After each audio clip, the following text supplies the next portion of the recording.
This is the Renaissance Men Podcast, broadcasting live on YouTube and Twitch. Now please welcome your host, Stuart Garrard.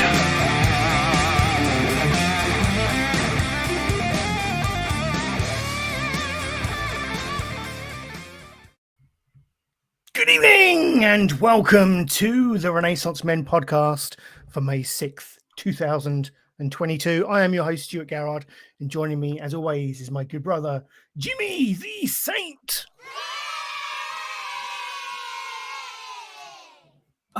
Jimmy, how are you? Merry Christmas. First, Merry Christmas, Jimmy. And Merry Christmas to you too, sir. I haven't had a stroke, don't worry. No. I'm a bit unprepared for this show, which I'm going to lay my cards fully on the line with you. This may be the most unprepared we've been for a Renaissance Men podcast on a Friday evening, mainly because I've been out for my Christmas meal, my belated Christmas meal this afternoon. So I'm in festive spirit, mate. Festive spirits. Literally full of festive spirits. I can hear and smell that you are full of the Christmas spirit. That's lovely. We've got people in the chat already coming up. Hey dudes, you made it. Look at people are here just waiting to see you come on here and make a fool of yourself. I was talking to my wife earlier saying how Stu had been at his Christmas party today because obviously things got delayed. And I said hopefully he's going to be absolutely wasted. I said, but the problem is when Stu is wasted on the show, you just go, oh, I'm so drunk. Anyway, next up, we've got, you can't tell. And there's me going, so this is, let me talk about the backpack. Yeah, I know. When you go, when you're drunk, we notice it. Yeah, but we don't with you. No, I'm like I don't know, kind of absorb it internally, like a big boozy sponge. Yeah. I don't let it show. But you made it. I did. I made it. It was touch and go for a while. I wasn't sure where I was going to, but I had a lovely time. I actually sat next to fan of the show, Holly. Welcome, Holly. Yes, I did make it, and it was lovely catching up with Holes today. Yes, so I can confirm Holly does exist. She's a real person. Thank you, Holly. And Holly, I know we didn't do it last week, but we've got a question, one of your questions in our Ask Us Anything this week, so stay tuned for that. Jimmy, that must have made Holly's day. It must have been like sitting next to Brad Pitt or something. Meeting a god. What a joy! I think so. Yeah. But Jimmy, how has your week been? It's been good. It's been busy. Lots of work. Some highs, some lows. I'm calling bullshit on that. Well, no. There's been highs and lows, I'm telling you. Oh, okay. One thing that has exhausted me was the bank holiday weekend. I had... shit, it was, wasn't it? Completely forgot. He's swearing. See, that's how you know he's had a drink. He's swearing. He wouldn't do that usually in front of his mum. So we had the bank holiday weekend, and I went to 2 children's birthday parties. Oh. Plus, I met up with John Simmons Scale Modeler, who has more children than me, if you can imagine that. So 101. Wow. His children, my children, that's like a birthday party. John in the chat. Hello, John.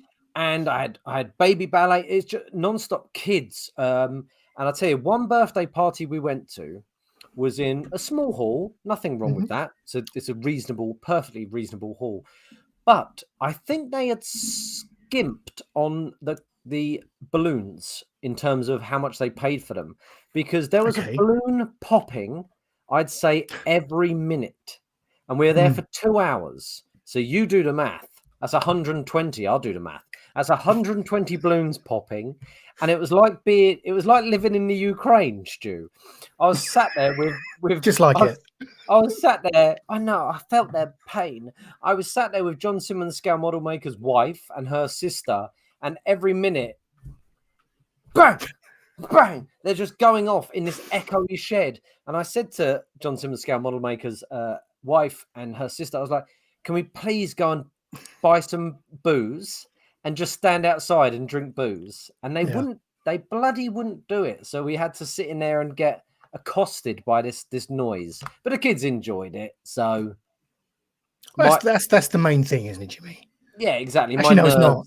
It's not. My No, nerves mean nothing to them. It's not the main thing. The main thing is that you didn't enjoy it, to be honest. Let's say what we're all thinking at this stage. For I enjoyed the start. Okay. Yes. Well, how many kids parties have you done? Oh, I think 2 or 3 now. I think we've had a couple of off years. It's like the World Cup, you know. Every other year, we throw a child's party. Yeah, the hell on earth, to be perfectly honest with you. I don't enjoy them. I think the best ones have booze and and they've hired someone to corral the children. That I've never been to one like that. That sounds enjoyable, actually. Like you don't have to do much of the work, to be honest. Nothing. And I don't know if you're the same, but I don't remember having a birthday party every year as a child. I don't recall ever having one, to be honest. That's how tragic my upbringing was. Well, I don't remember ever having a birthday party. No, I agree. It wasn't the case. I think I recall one, and that was when I lived in the pub in Ashington. And I recall it because we had balloons everywhere and we lived in the pub, so we had the space and we were just all running around the pub. It was closed. It was when pubs closed for lunch back then. But yeah, no, I don't remember it. Kids take the piss these days. They bloody do, don't they? Bloody liability. But there we go. That's been my week. Ups, downs, and lots of balloons popping in my face. Yeah, just like the Ukraine. Yeah, which I don't think I've done, apart from having a Christmas meal, which is, you know, excitement in itself. Obviously, we know my Christmases are usually mundane. This kind of tipped the scales of that, really. What did you eat? I had a burger. I know. Well, there wasn't a lay on a proper full-on Christmas turkey with all the trimmings. No, it was just having a meal in the name of a Christmas meal. But no, we didn't have anything like that. Secret Santa? No, I did suggest I would have demanded that they laid out Christmas crackers for us and played Christmas songs, piped in some noddy holder and stuff. But no, nothing. Did you have you had none of that? No, nothing. No, it was just a meal out. That's not a Christmas party. Labelled as Christmas. Well, no, I know, but you know, it was still enjoyable. Do you know what you just said there? Piping in noddy holder. That's reminded me of that story about noddy holder. Sexual, isn't it? Well, noddy holder used to make money curling out pipe on a glass coffee table above a German guy. Is that real? I've heard the story, but yeah, 50 quid a pop. Well, 50 quid a plop. 50 quid a plop. Yeah, he told them like Parky or something like that. Really? Okay. Yeah. Okay. You've got to be pretty low, haven't you, to pay noddy holder to curl one out for you? Yeah. This didn't happen at your Christmas party? No, I can categorically state that did not happen this afternoon. The chat is going wild. I'm failing to keep up, but thank you all for coming in and saying hello. Jimmy, we've already gone probably over time on the intro because we were going to try and keep this brief as a show, but yeah, we failed with that. Oh, well, you got to bring up that comment from Rock there about noddy holder. Said. I would have been happy with the noddy holder. Anything to hold my noddy would have been nice. Okay, nice. Yeah. Noddy. Welcome, Rock, by the way. Niche noddy. Yeah. I can see. I hope there's not a lawsuit heading our way. No, he did it. He said it. He said it on a show. Right. Am I panicking for no reason? Okay, I'm panicking for no reason. I'm just okay. And the thing, and when I think it was like when Don McLean was asked, "What does "Bye Bye, Mr. American Pie, drove my Chevy to the levee, but the levee was dry" mean? He said famously, "It means I never have to work another day in my life." Okay. Yeah. When Noddy Holder was asked, "What does it's Christmas" mean to you? And he said, "It means I never have to shit on a glass coffee table above a German and again in my life." You know. Yeah, good for him. Good for him. Right. I think it's that time of. I haven't said what I've done, didn't I? Really, apart from my Christmas meal. Sorry, I shouldn't move on quite so quickly. No, I think that is all I did. Quite honestly, we had a bank holiday, but I don't think I did anything. It's nothing worth mentioning. Pretty mundane week, really. But you were saving it up for tomorrow, where we are meeting. we are, yes. The great houses come together. Yeah, it'll be good. Seeing Jimmy and his 100 kids, so that'll be nice. Yeah, looking forward to it, mate. Looking forward to it. Do not sound like I don't, do I? Right, let's ask the audience to give us some questions. So, without further ado, it's time for Ask Us Anything. Ask Us Anything. Still fucking terrifying. I'm telling you. When you've had a few, that is even more terrifying. Just got to put out before we ask the questions. Yo buddies to Tom Rogerson. He has requested that. That's of course. Why? Well, it's kind of my catchphrase. Is it? Well, before this show, when I lived in London, it was right. Okay, gotcha. Oh no. Yo buddy, yo buddy, yo buddies. It's no. Good to see you. To see no. Wait, nice it's no Brucey. Nice to see you. No Brucey. No Your buddies. No, it's not. I didn't think about it. No, but right. Ask us anything. We have a couple of questions as always. First up, we have a question from friend of the podcast, Tom Rogerson. Is this a genuine question? I hope he's not looking for this type of advice. Kind of. So he had his child just a few days ago. They were just born. Many congratulations, Tom. Yeah, little boy weighing, I think he said 12.9 or something like that. I think he was lying. But they didn't have a name for it.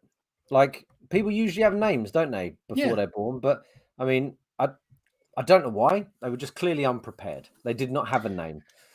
Well, Tom has asked, what should I name my baby? Yes. Well, it's got to be Adolf, surely. Surely that is... What other name were you expecting me to come up with, really? It's the go-to. Bring it back. Bring it back. Reclaim Adolf. I don't know. What's a good name these days? Well, if you're talking about bringing back names, claiming them back, Adolf, of course. Barry is one that's dying away. Barry. Gary. Barry. Gary. Roger Rogerson. Yeah, do it. I think this segment's over. Roger Rogerson. Roger Rogerson. Just reminds me of that airplane skit where they're just calling each other over Roger. Over. Yeah. Well, I gave Tom a good few suggestions. I gave names that were vetoed for my children by my wife. Okay. So I gave Fraser, Niles, Norm, Cliff. They were the sort of TV-based names. And then Randy was vetoed, which Randy I thought was... when you first hear Randy, you go, that's a wimpy name. But you think of Randy Savage. Randy Savage, Randy Orton, some of the strongest, beefiest men in the world. So you're not going to argue with a Randy. No.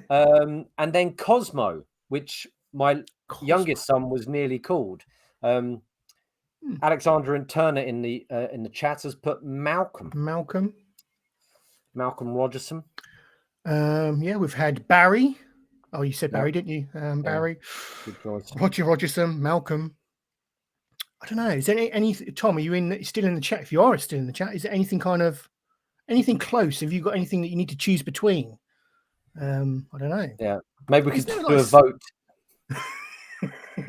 What's that spinning wheel that Seddon had that you could get up? He was quite good. We could do that. That was good. That Reinhardt Rogerson. That's got a ring to it. Yeah. Reinhardt. That sounds German? Is that German? I don't know. It sounds it, doesn't it? Reinhardt. If you're going German, surely you go Adolf. Well, no, he's Austrian, isn't he? Yeah. Well, there you go. Tom Rogerson in the chat. Gilbert. Tom Rogerson in the chat has put it's Adolf or Roger at this point. Right. I'm liking it. Adolf or Roger. Let's keep them in as the show goes on. Bring your votes in, and Tom has vowed to go with the winning name. Yeah. If only there was a voting option on my piece of software here that we could facilitate that. But wasn't there some law? Isn't there some law where you have to? At what point? Surely there's a time limit by which they have to be named and registered. I forget. I didn't really. Yeah, I think you've got like a week or two, something like that. A couple of weeks or something. Yeah, that sounds familiar. Adolf, it is. Well, I hope we've helped solve that quandary.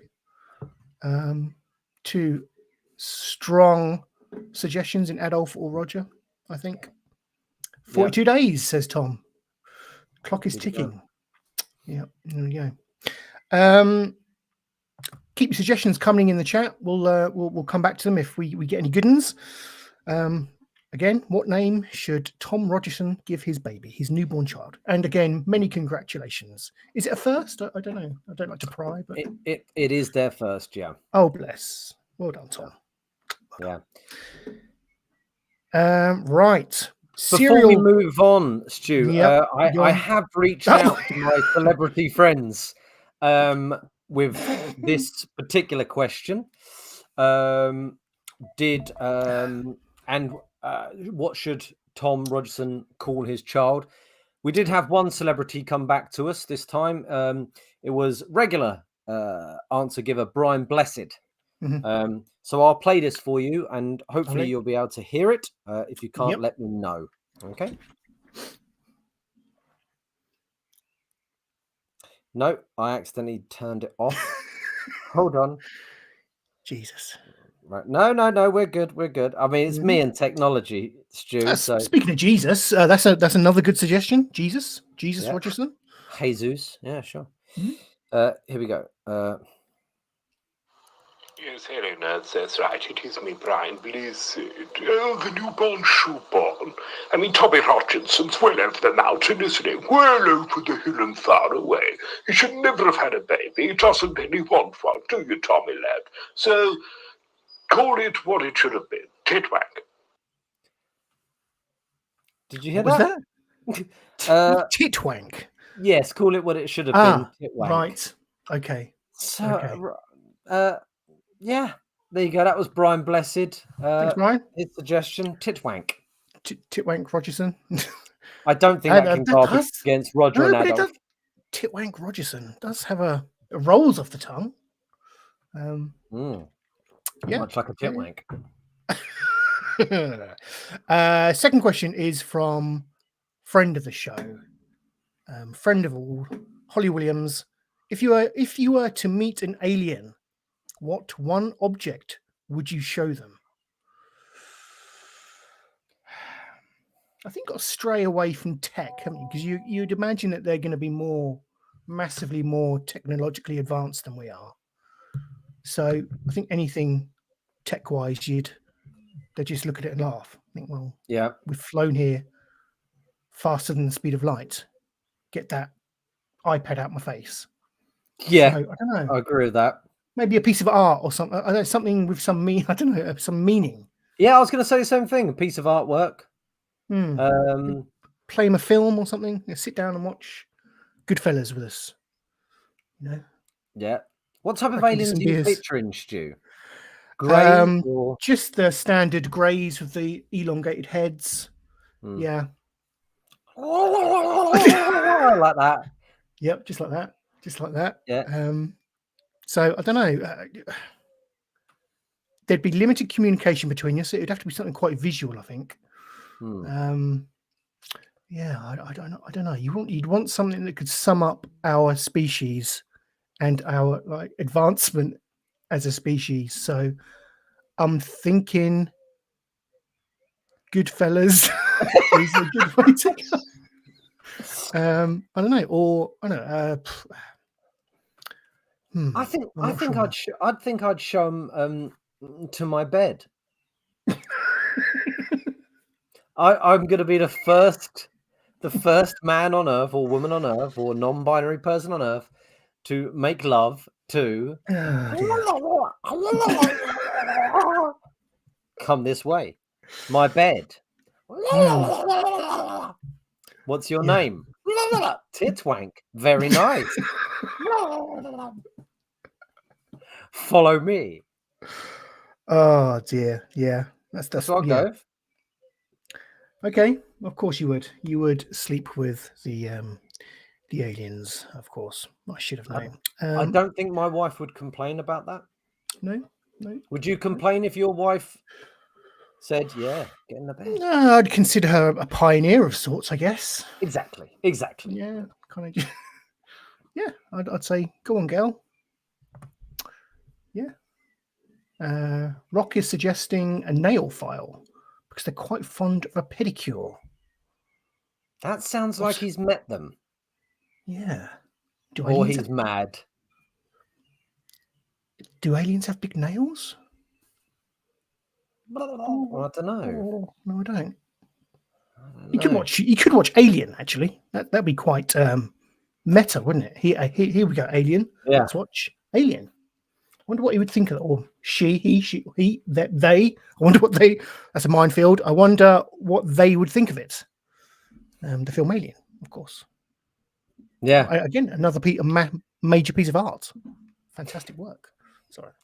Yeah, I never forget the scene in Third Rock from the Sun where they're watching Star Wars, the alien family, and they're just laughing, and they're going, "If this was what space was like, we'd never have left. Why would this be it?" Yeah. So I think Alien would freak them out. What would you, not you, Jimmy, you, the audience, what would you, what one object would you show them? An alien from another world. Let us know. I did reach out to the celebrity friends again. Oh, good. And I got a message from a new celebrity friend, Brian Cox. Okay. Which works for this question quite well. He also goes by another name on his message because you can't tell if it's Brian Cox or the other person who it sounds like. So he gives himself both names. But this was his answer to what would you show an alien? Mm-hmm. Let me know if you can hear it, okay? Yeah. Hello there, it's me, documentarian John Ronson Stroke, Brian Cox. I would show an alien me, and I'd just trump out the woods and go, "Oh, it's Brian Stroke, John Ronson."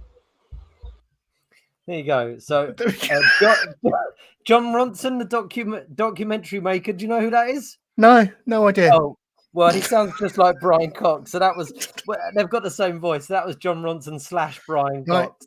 Gotcha. And he said he'd show the alien me. He'd just jump out of the woods and go, "Hey, hi, it's me." Hiya. That's what Brian Cox. That's what astrophysicist Brian Cox would do to an alien. Yeah, well, I'm assuming they're probably well aware of Brian Cox. I suspect he kind of communicates on another plane, really. He's kind of out there, isn't he? He's a very clever man. Playing his keyboard. Yeah. What's his song? He was D Ream, wasn't he? Yeah. He was D Ream, wasn't he? Things can only get better. Only get better. Yeah. Yep. What a weird career change. I know. Well, yeah. Okay. Well, whatever floats your boat, I suppose. But yeah, there we go. That was our Ask Us Anything. Keep those questions coming in. We do still have a little bit of a pot of questions, but I'll check out a post on the Facebook page this coming week just to get some more in. If you want to come over to the Facebook page, it's groups / Renaissance Cast, and on Twitter, twitter.com / Renaissance Cast. So come and join the community. Right, Jimmy, it's that time of the show where we take a look back. Take a look back at the week in geek. I'm just trying to. Sorry, the week. Yeah, we could tell you're trying to cue up the sting. The week in geek. The week in geek. There we go. The week in geek it is. Right. First up, I think we should do a couple of trailer reactions. Yes. Give our hot takes on the latest trailers because it was a week. Well, Well, no, it was a week. It was a good week for trailers because we had the Obi-Wan trailer 2 released. So we get another little insider look at the upcoming Obi-Wan TV show that's airing on Disney Plus at the end of this month now. And we're also going to take a look at the Strange New Worlds trailer, which I think released a couple of weeks ago, but we're just kind of getting around to it now. So a sci-fi heavy trailer reaction this week. Whoa, yes. Star Trek versus Star Wars, Stu, the big debate. Yeah. It's been going on since, well, I guess the 70s Dawn when of it Man. came out. Yeah. Trek or war? You be the judge. But the Obi-Wan What would you like to trailer, do first? Obi-Wan. I've been holding Obi-Wan? off on this. I haven't. I mean, I'm you put it out there and you said it's out there, and I said I will wait, Stu. I will wait for you, and we will react on Friday night. You watched it, right? I did. I couldn't wait. You couldn't wait. Piled in. Yeah. But I could wait, and I'm going to react with all of our audience. I mean, Rock has said Star Trek for Star Trek versus Star Wars, I guess. That's nice. It's like the Adolf versus Roger debate, Star Wars versus Star Trek. We've got all the big questions on tonight's show. What would be Adolf in this big war of ours? Who would play the Adolf role? Wars or Trek? It depends if you think you see Adolf as a bad connotation or something to be praised or something to be loved. I don't know. Does anyone think that anymore? I think if you do, it's illegal. Adolf's the emperor, isn't it? Surely. Oh, that's a good point. Yeah. Helps. Yeah. Yeah. There's quite a few like Nazi overtones with the Empire and the Empire's uniforms and such like that. So we'll go Wars is I don't want to get bogged down in the whole Adolf topic versus Roger debate. No. Okay, let's key this up. Share my screen with you all. So we are going with the Obi-Wan Kenobi trailer, which this released midweekish, I think. Oh no, it's of course it was Star Wars Day because it was May the 4th this week, wasn't it? That's when it released. So yes, let's take a look at this, Jimmy. Go for it. I'm desperate. Okay. Rock saying Star Wars is Adolf. I think that's good. Right, let's play this. Let me just make sure the volume's okay. Right. Are you ready? Oh, yeah.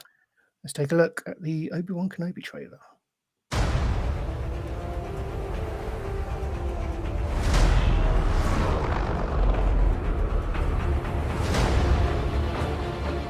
They're coming. Stay hidden, or we will not survive.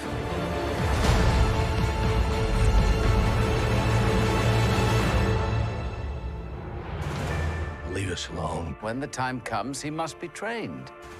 Like you trained his father? Ooh. Sick man. You still want Kenobi. He's gone. Maybe you've been looking in the wrong places. I want every lowlife and bounty hunter to squeeze him.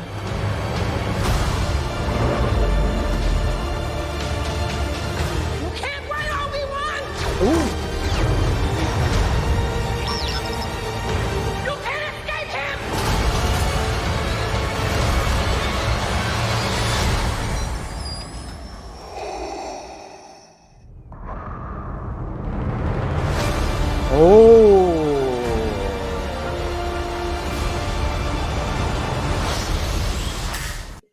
So, initial thoughts, Jimmy. Hot off the press. What are you thinking?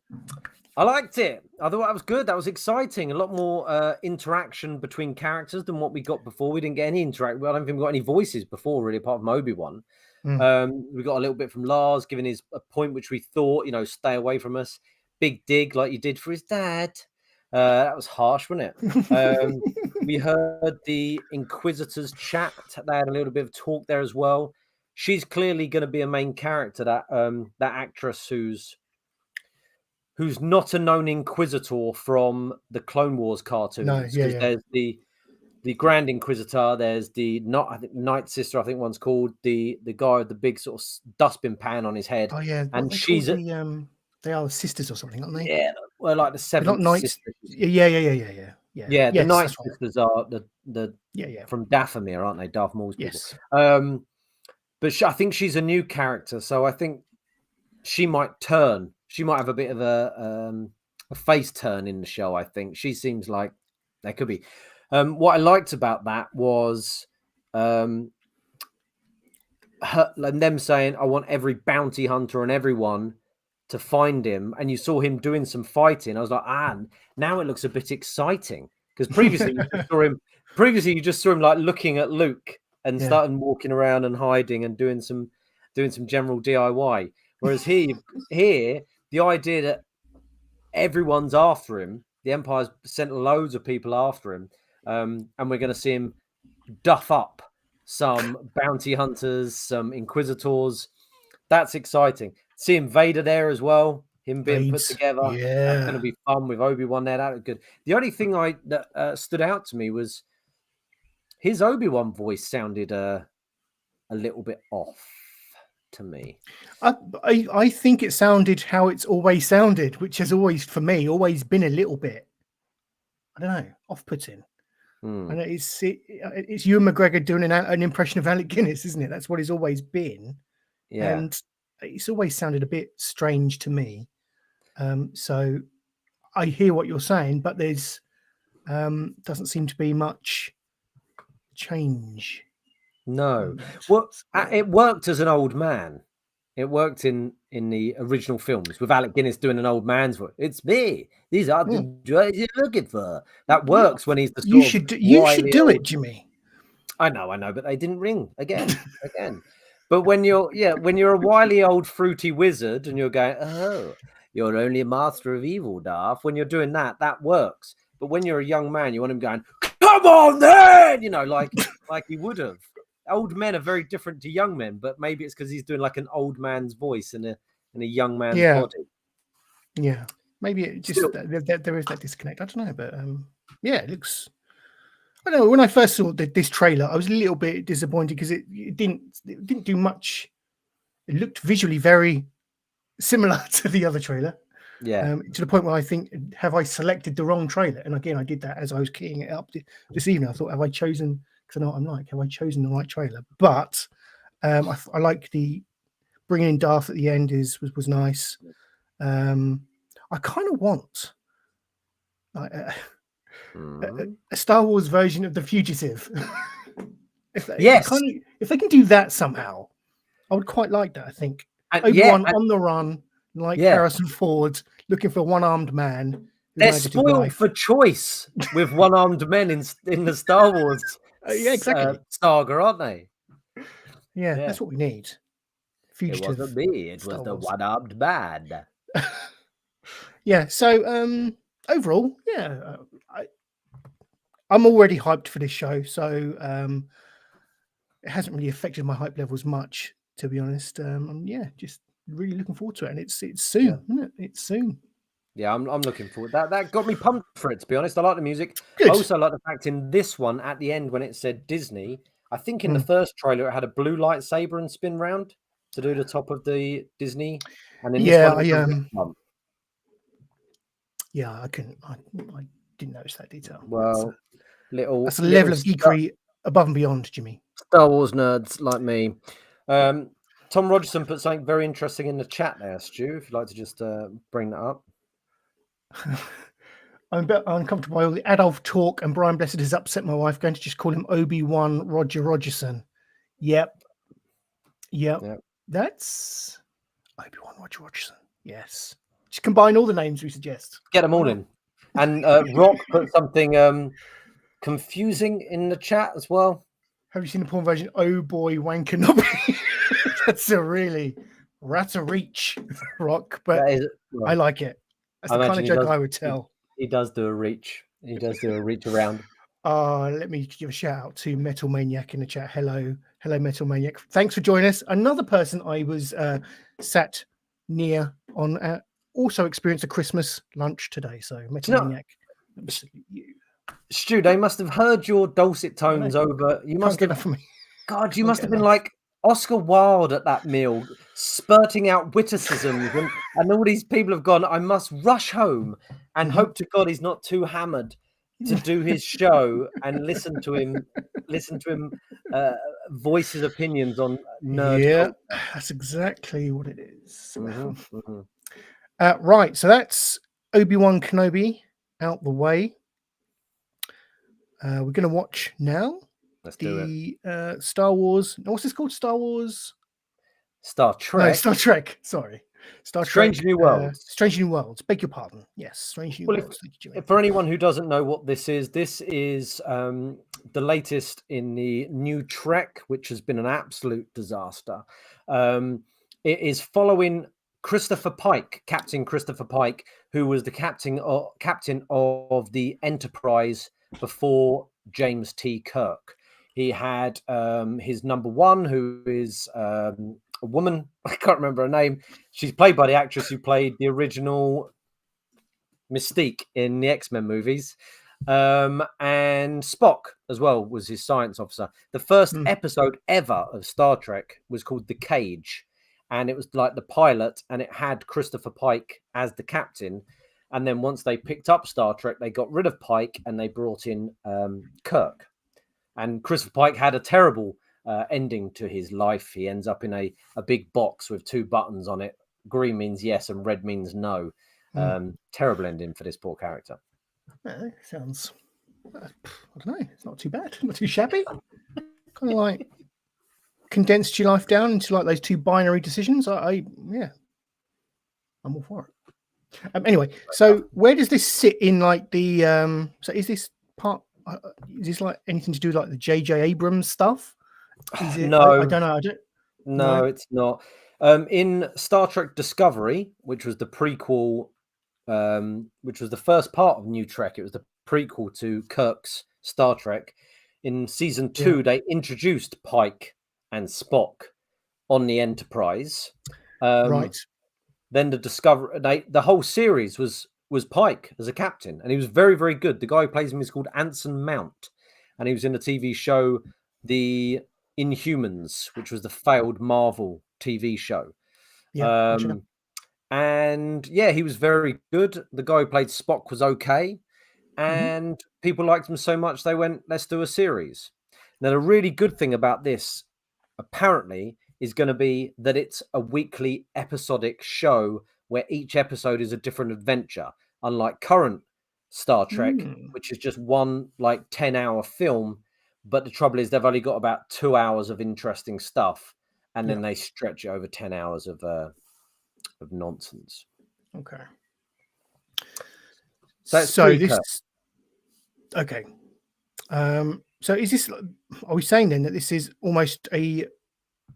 Well, it's not a remake of the original classic series, is it? Because it's before then, set before then. Okay, so we're telling the tales of everything pre-Kirk. Then yes, but this is a different universe to the original because of J.J. Abrams' Star Trek, where they went back in time. The Romulans went back in time and killed Kirk's dad. So it's in that universe rather than the original universe. But it's all a mess and nothing is clear enough. And they're making an absolute mockery of all of Star Trek. Okay. But hey, I hope it's great. Best to put the lore at the door, I like that. I like what I've just done there. And just kind of enjoy it if you can as a series, I guess, as a bit of Star Trek. There is a little bit of preamble on this video, but this is a trailer 2, which released, we think, a couple of weeks ago. Like I say, I haven't seen this. Jimmy hasn't seen this, so we're gonna let's react. Let's give our hot take on this. So share my screen, and away we go.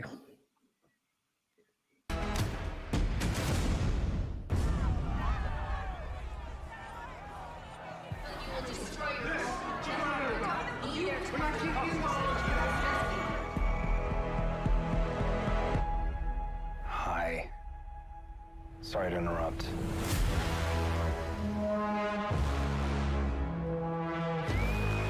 you, Captain. Our mission.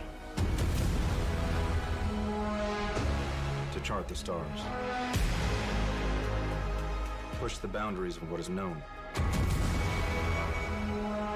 And what is possible. I'm standing on the surface of a comet. I love this job.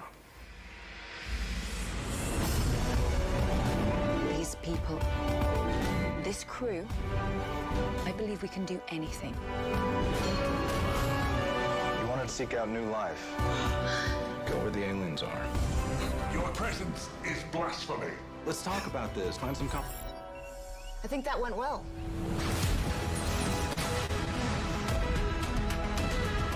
Perhaps we should kiss. That seems logical.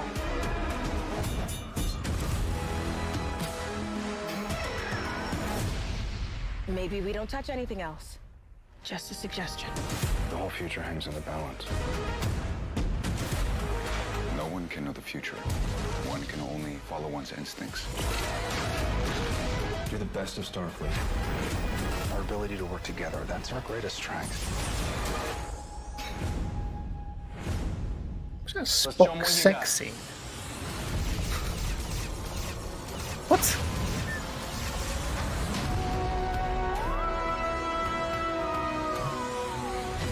I like that.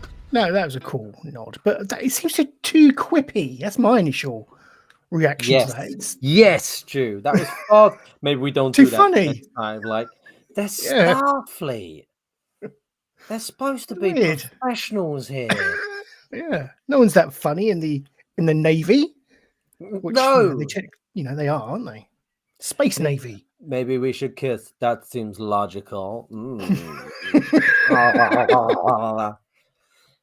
But this is the thing. Star Trek was funny, but it was rarely quippy. It was fun. Like Deep Space Nine is really funny. You have your funny characters. You have Quark and Odo, but they're funny because of how clever they are and crafty and sneaky. And Garak is hilarious. And even with Next Generation, it was dry wit that was funny, wasn't it? Like Picard was funny in his dry way, and Worf was funny because he never quite understood things, and he was coming out from the Klingon point of view. Whereas that's just a load of like cocky. Oh no!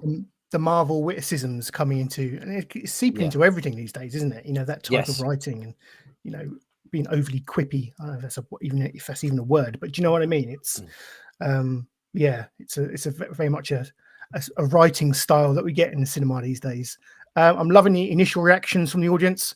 Spock looks like a turd. Thank you. I leave. Tom Hodgson, it's like Riverdale in space. Yes, again.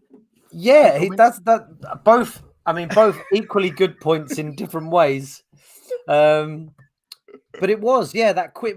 It all started with sort of Buffy and Angel, that sort of quippiness against vampires, which Whedon did so well back then. And it was fine because they were high schoolers, and it was sort of supposed to be fantastical, and it sort of worked. Whereas now, since the Avengers, not even Iron Man, the Avengers really it is Whedon, isn't it? And then bloody Whedon. They brought him into the Justice League to try and do that quippiness where everyone's so fucking clever and so quick. No group of friends are all quippy. You need your one person who's quippy, and then other people have other skills. Yeah, I'm worried about that. And as I say, I like Anson Mount. I mean, at last we've got a white male back as a captain. But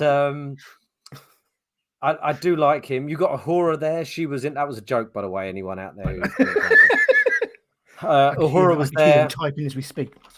Uhura's back. Spock's back. I really like the woman who used to play Mystique. I'm pleased to see her back playing number one. She was great in Discovery. I think also we saw what's her name? The woman from Discovery who's in the James Bond film and Crouching Tiger Hidden. Michelle Yeoh.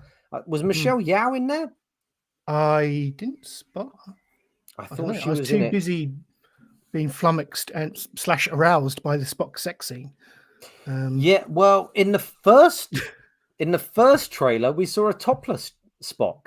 Really? Yeah, so they're really trying to sexualize Leonard Nimoy post-death. They're going, do you remember that really clever guy? What we didn't get enough was him showing off his abs and having his nipples rubbed. Jesus Christ. Sexy. Yeah, so I don't know. It hasn't. It looked nice, It clearly looked like with the same as a lot of these modern Star Trek shows. They've spent a lot of money on it because it looks glorious. But I don't know if it ultimately if it looks nice, but there's nothing behind the there's no meat to the bones. Yeah. It's just going to be a turd, like Lee Blackburn says. Yeah, I think they got looks like a turd. Show looks like a turd. That's the old saying. Yeah, I'm concerned. I'm concerned. It's been dropping. Yeah. Star Trek is. Many people say Star Trek is dead, and loads of people said that about Star Wars. Star Wars is dead. I'll still watch it all because I love it and I want to love it. And when I was doing those Picard reviews, and people were saying just another bearded, sexy guy slagging off New Trek. Yeah. End quote. Why don't you watch something you do like? And that was always my thing, because I want to like it. I want to love it. So I'm gonna keep watching it, hoping there's a good one. Because in the hope, exactly. It's the hope that kills us, Jimmy. It belongs to us. Star Trek belongs to us. Star Wars belongs to us. Just give us something good. But I'm concerned about that. I'll be honest. Obi-Wan, I thought looked fun. There we go. They were our hot takes of the Obi-Wan trailer and the Strange New Worlds trailer. Yeah. And like we did with the Chip and Dale trailer, we'll cut those up and chuck them out on the YouTube channel as separate videos for people to go and watch. I think that worked quite well, actually. And it gives people a nice quick fix of Renaissance Men and gets people into the main show itself. So, yeah. Neither of them looked as good as the Chip and Dale movie that we watched last week. No. Yeah, that looked amazing. Brilliant. Yeah. Right. What should we talk about? Moon Knight? Should we do Moon Knight now? Should we get that out of the way? No, move on, because I didn't watch it. Move on. Okay. What did you? What Batman? Let's talk about the Batman, because you spoke about it last week. You watched it.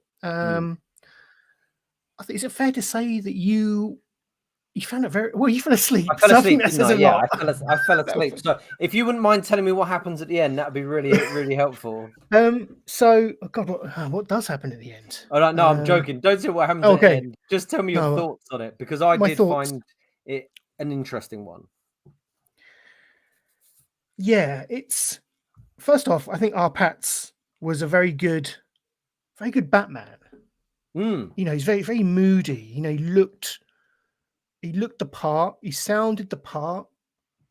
His relationship with Catwoman, Zoe Kravitz, was very good. She was also very good as Catwoman. And the acting that they both had together was amazing. There was a lot of chemistry there, but it was a lot of Batman, wasn't it? Did you mention this when you spoke about it? I said he's mostly Batman. Yeah, and you weren't joking. It's like 10, 20 minutes max of him as Bruce Wayne. Very little of him as Bruce Wayne. And in many ways, that's always been, I think I'm confident in saying this. Bruce Wayne is the more interesting character, because it's that duality, isn't it? How he kind of handles being Batman and how he kind of that bleeds into his everyday life as a multi-billionaire. Something we can all relate to. Yeah. But yeah, so I was a little bit disappointed that there wasn't more of the Bruce Wayne stuff. But it's long. You are right. It's a very long film. It's a bit. I thought it was a bit flabby in the middle. Like I lost track of what was kind of going on. It's very intricate in it. That the kind of the crime, the web of intrigue that the criminal families all over Gotham have. I got a bit lost in what they were trying to do there. It's very much it's very Seven-like. I don't know. I'm not sure who kind of brought that up to me, but it's very much in the Seven mold. It's very moody, and it's almost like an investigative thriller more than anything. Batman is doing a lot of investigate. I actually loved the fact that Batman could just walk into crime scenes and just start pottering about, just doing things, just because Commissioner Gordon, or not Commissioner Gordon, but whatever he was, whatever rank he was, Mr. Gordon, Jim Gordon, isn't it? Is it Jim Gordon? Yes. Mr. Gordon just lets him wander around crime scenes. That was a little bit odd. Captain, I think he was. Is he? Yeah. Yeah. But that's obviously that the greatest detective, the world's greatest detective. That's what Batman's supposed to be, isn't it? So that's what I said last week. But I'm with you. It was kind of weird because we hadn't seen it before, I guess. No, not great film. No, not a great deal in film, and maybe that's where the disconnect comes, because I'm not a massive reader of the comics, so my only frame of reference is, 30 years of films and the 1960s camp TV show. So I don't really know much else, and he didn't really do a lot of investigating in all of those. Well, you say that Adam West would turn up and chat to the police, so it's probably more like the Adam West version. Very true. But yeah, you were right when you said that there were a lot of nods to the 60s version, because there seems to be that seemed to be like the most influence, if anything. Like the Batmobile was very stylized in the way that the 60s Batmobile was, and the muscle car, like you said. There was some real strange audio cues as well, almost like the Biffs and the Zaps and the. Was there? I didn't notice that. Yeah, I'm trying to think where it was, but there was definitely some audio cues that echoed back to like the 60s show, which I loved. If you're going to take any influence for anything Batman related, go with that. Why not? Because it's iconic, isn't it? That is Batman for a lot of people. But yeah, overall I enjoyed it. My enjoyment was somewhat affected by the length of it. I just kind of phased out of what the narrative was all about, and I don't know. I just wasn't massively engaged with it, but what it was doing, it looked amazing. It was very moody, and the Riddler was great. And the guy who played the Riddler, forgive me, I can't remember the actor's name. Yeah, I can never remember his name either. But he is good, isn't he? He was good. The Riddler was good. But yeah, it was okay. But for me, it was no Christopher Nolan Batman trilogy. It's. If I'm kind of relating it back to Batman Begins and how that kicked off that trilogy, I think I prefer Batman Begins, to be honest. I think it's a more, I don't know, just a less heavy narrative. It's just more bright, breezy, and fun. I know it's very kind of gritty and modern in its telling. I'm talking about Batman Begins, but I don't know. The Batman was just very bit heavy and ploddy and just a bit meh. It's weird, isn't it, when you have these films, like you watch it and you go, clearly the production value is great, the score is, atmospheric, the acting's good, the script is good. But it was like Dune. When I watched Dune, I'm like, I know I'm supposed to like this because I can see it's visually an amazing film, but I'm so bored. And ironically, I watched it, as I said, with a fan of the show, Alex Roth. I did the same. We watched Dune together. We watched this together. And through both films, we did them together because we knew they were long. Yeah. And the idea of sitting down and watching was it 3 hours, the movie? Thereabouts, wasn't it? Yeah. If it was 2 hours 40, I think it was 2 hours 40. If it was a Marvel, I wouldn't have waited. But because I knew it was going to be a bit dark and a bit of a slog and I was like, I need to watch this with someone so we can keep each other going. Whereas if it's like a long Marvel film, I'll stick with it because I know it'll be quippy. Exactly. Needs more quips. Yeah, needs more quips. Completely going back on what we said. Why wasn't Batman quipping? What was the problem? Yeah, I'm with you. I think I was supposed to like it, but I don't think I did. As I said, I kind of think it was terrible. But I don't want to come across that I really didn't enjoy it and it was a bad movie, because it wasn't. It was. I did enjoy watching it. I thought Colin Farrell was good but underused. I think they're setting him up for something a grander role, maybe in the sequel that has now been announced, as we mentioned last week in the news. Yeah. Oh yes, of course. But yeah, I didn't like Andy Serkis as Alfred. I don't know, something about Andy Serkis that isn't, if he's not in like CGI Gollum mode. I don't. And I didn't really like John Turturro. You know, he was. Oh, I liked him, didn't I? I liked John. Did, and I do generally like what John does, but John, as if I know him. But yeah, another underused role really is Carmine Falcone.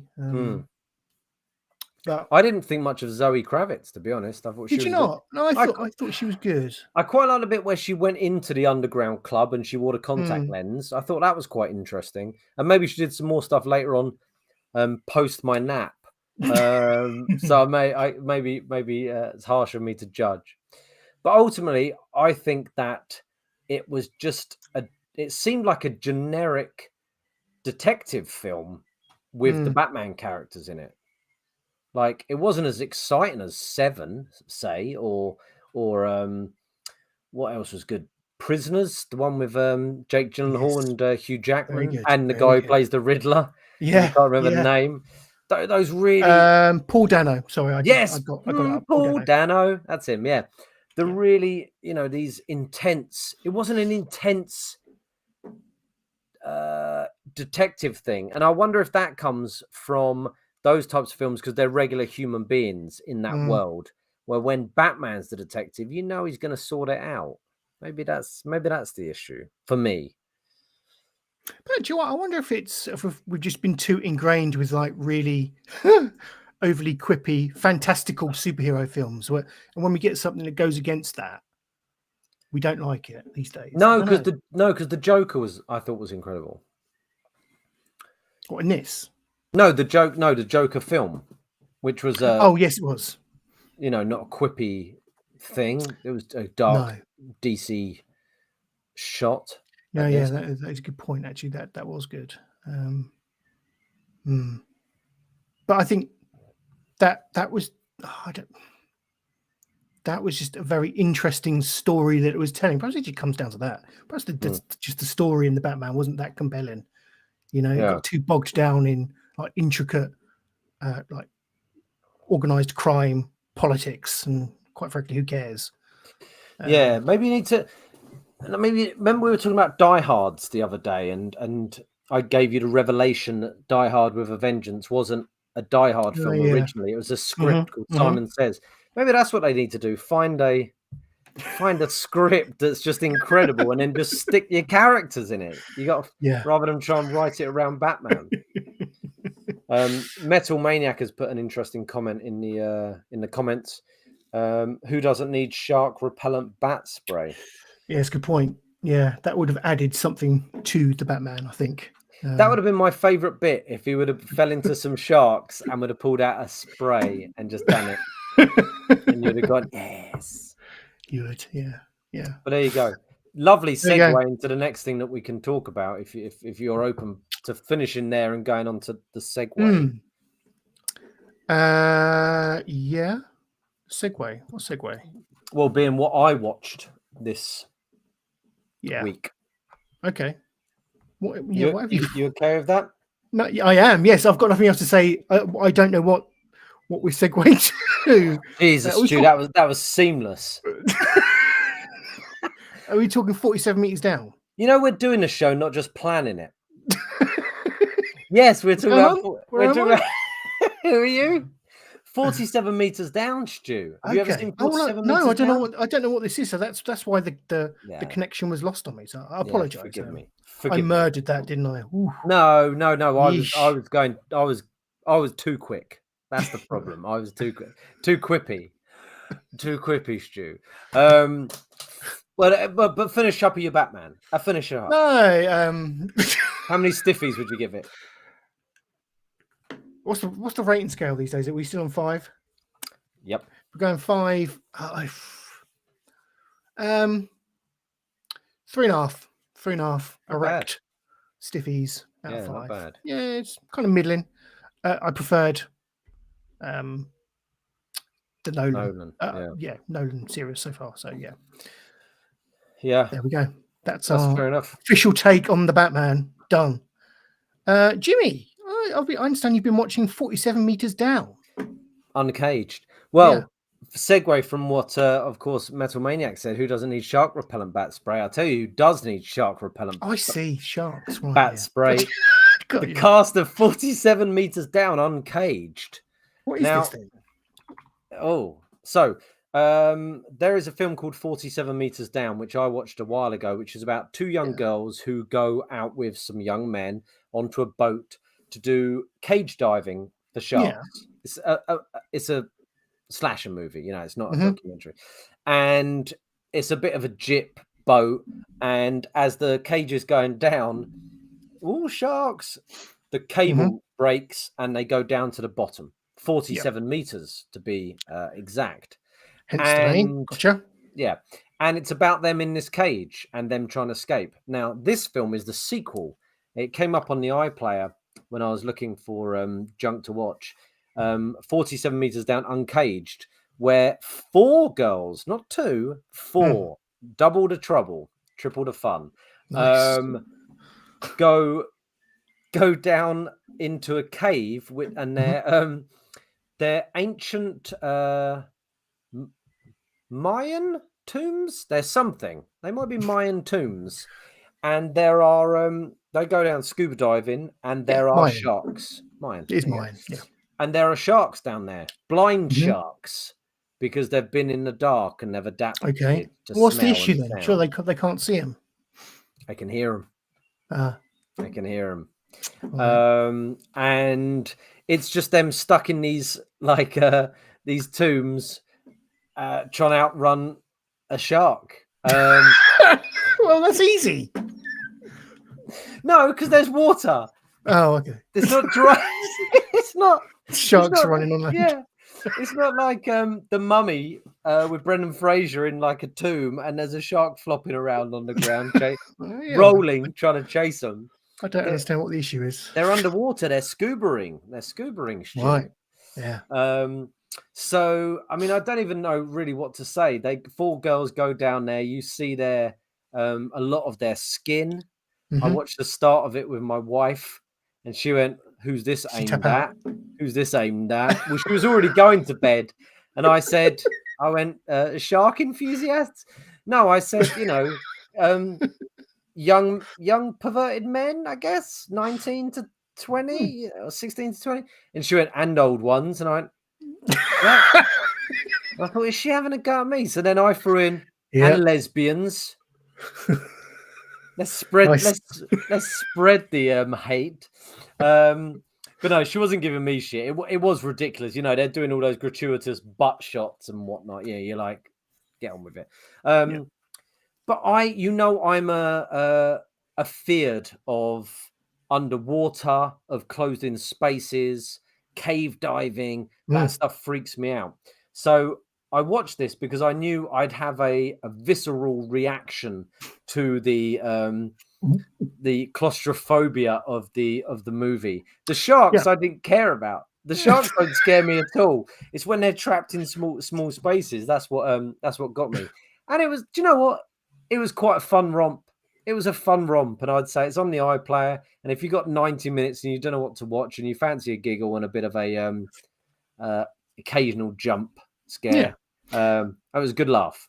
That sounds like the atypical fun romp film, Yeah. A film I think you would like, and I think we've spoken about it on the show. I don't know if this is before your time or not, but it's very similar to this, but it's about a woman who gets kind of entrapped in her family home with her dad, who's got like a leg injury, and there's a massive alligator kind of swimming around. Right. It's very claustrophobic, very tense. It's a very good film, actually. I forget what it's called. I will try and get it up. But yeah, I think you would tell us in the comments. Yeah. Was it? Yeah. Well, this is cheesy. This is cheesy crap. The 2 of the girls who go down, her dad is played by the dad from My Big Fat Greek Wedding, who I think he just generically plays nice dads. You know, that's his part. So it's cheesy, whereas what you're describing sounds a bit more. It was like it's very tense. It's almost like I don't know. I don't want to put it on the same level as Jaws, obviously, but it was very good. Yeah. And for life of me, I can't remember what the hell it was called, but Submerged or something like that. It sounds good. As I said, like I recommended last week, one of the best things I've seen in years, which was that documentary about the Thai boys with Gary Glitter. No, the documentary of the Thai boys stuck down in the cave. Yes. I recommended that to occasional listener of the show, Becky Maguire, one of my Wednesday mothers, ladies who latte. And she watched it and said it absolutely blew her away, and then recommended it to her mum, and her mum watched it and it blew her away as well, because that's one of the best documentaries ever. That, but again, it's kids people trapped in caves. That freaks me out. It scares me. And if you're going to watch something that's going to grab you, if you get something that connects with you, it's like people who are terrified of clowns. You know, you watch watch a clowny horror film. I'm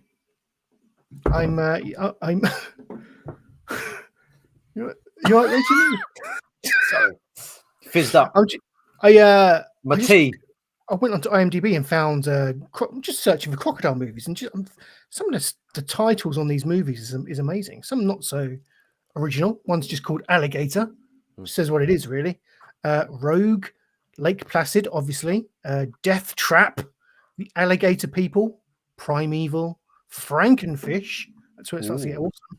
Croc, Lake Placid 2. Dino Croc, Alligator 2, The Mutation. I don't know where I'm going with this. I was just trying to find the name of that film, and it's none of these. Tell me tomorrow, Stu, when we meet up, rather than when we're live to the nation. Yeah, that's probably a good idea. Yeah, we can put it in the comments below. I will investigate further. Right. Right. BBC iPlayer, check it out. It's good fun if you like a bit of sharky shark. Nice, a good romp. What have I been watching? I've been watching The Batman. Obviously, you've been watching 47 Meters Down. I've been ploughing through Peep Show. I don't know whether I've been inspired by Does the Past Make Us Laugh, but I like having something kind of on my TV rotation where I can just put on if I've got half an hour to spare, and I love the Peep Show. It's one of my all-time favorite comedies, and I thought I haven't done a run through of that series for a good few years, and I'm not even sure I've completed it. I speak as if it's a computer game, but you know what I mean? No, not completed it. Watched the entirety of it, because that finished. I was looking it up, and it finished in 2015, and I was kind of reading like synopsis of the plot of that last series, and I don't remember any of it. So I'm going back to it, and I'm just loving it. And it's quite interesting because it watching it in respect of the conversations we're having about how some of this comedy from a bygone era, like the 80s, 70s, and even the 90s, can be quite, what's the word? Like borderline these days, isn't it? Almost. Well, is it fair to say offensive? I don't know. Yeah, offensive to some. Yeah, okay, we'll go with that. And it's funny because Peep Show started in 2003, and there's a lot of stuff. And I think we mentioned this maybe a couple of episodes ago with, when they're using blackface in some of these episodes of Peep Show. There is a lot of questionable content in this TV show now that I'm kind of looking at and I'm wincing sometimes. I think, I'm not sure you would do that these days, but it's still funny. It's still funny, and I just love. I love it. I love. It did something unique in that the direct perspective of the show. Very much in first person the whole time, and I know that kind of made situations funnier in the way because it almost put you in their shoes when these absolutely like ridiculous scenarios were happening to them, either as themselves or as the person like directly viewing it in their lives. And if there's people on here that haven't watched the Peep Show at all, I would absolutely implore you to go out and give it a go, because I think there was like 8 or 9 series. I don't know which one I'm up to now, like 5 or 6, I think. But yeah, it's a great British comedy. You know, it's yeah. If you're a fan of like kind of really real cringy situations and scenarios, and you know that real kind of cringy British humor, then this will very much float your boat. Love Yeah, it. man. I think it's one of the best British comedies of all time. It was Yeah. the longest running sitcom for a long time in Britain because of how many years it spanned. It wasn't like the most amount of episodes, but the amount of years it had been on. And I think when you say about watching it, I think season 1 or series 1 is good. It's good. Series 2 is when it picks up. When they change the theme tune, in series 2, it better gets you motivated for the show, doesn't it? Yeah, it does. And I just love Johnson as a character. I just love any scene of Johnson in. He's just like this real gregarious, powerful black man that is Mark's boss, basically, at this, you know, his place of business. And any scene that he's in, he just owns it, and I just love anything with Johnson. And I think it kind of correlates to when that show as a whole kind of just started skyrocketing in quality for me. I just love it. Rock says I'm assuming when he says he hasn't seen Peep Show. Yeah. Oh, Rock, go check it out, mate. It's a fantastic show.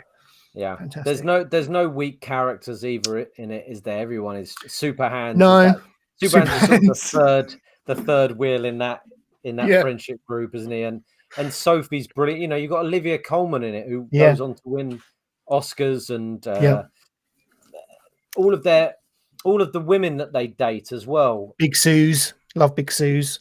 Yeah, and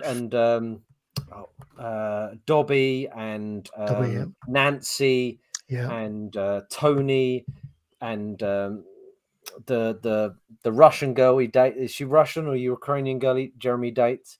They're all rounded characters, and they're never taken for a ride, really, are they? Like, they're the men are the buffoons. Yeah, they are, and they really are. They're well written, and it is written by two men, isn't it? But everyone is a well written character.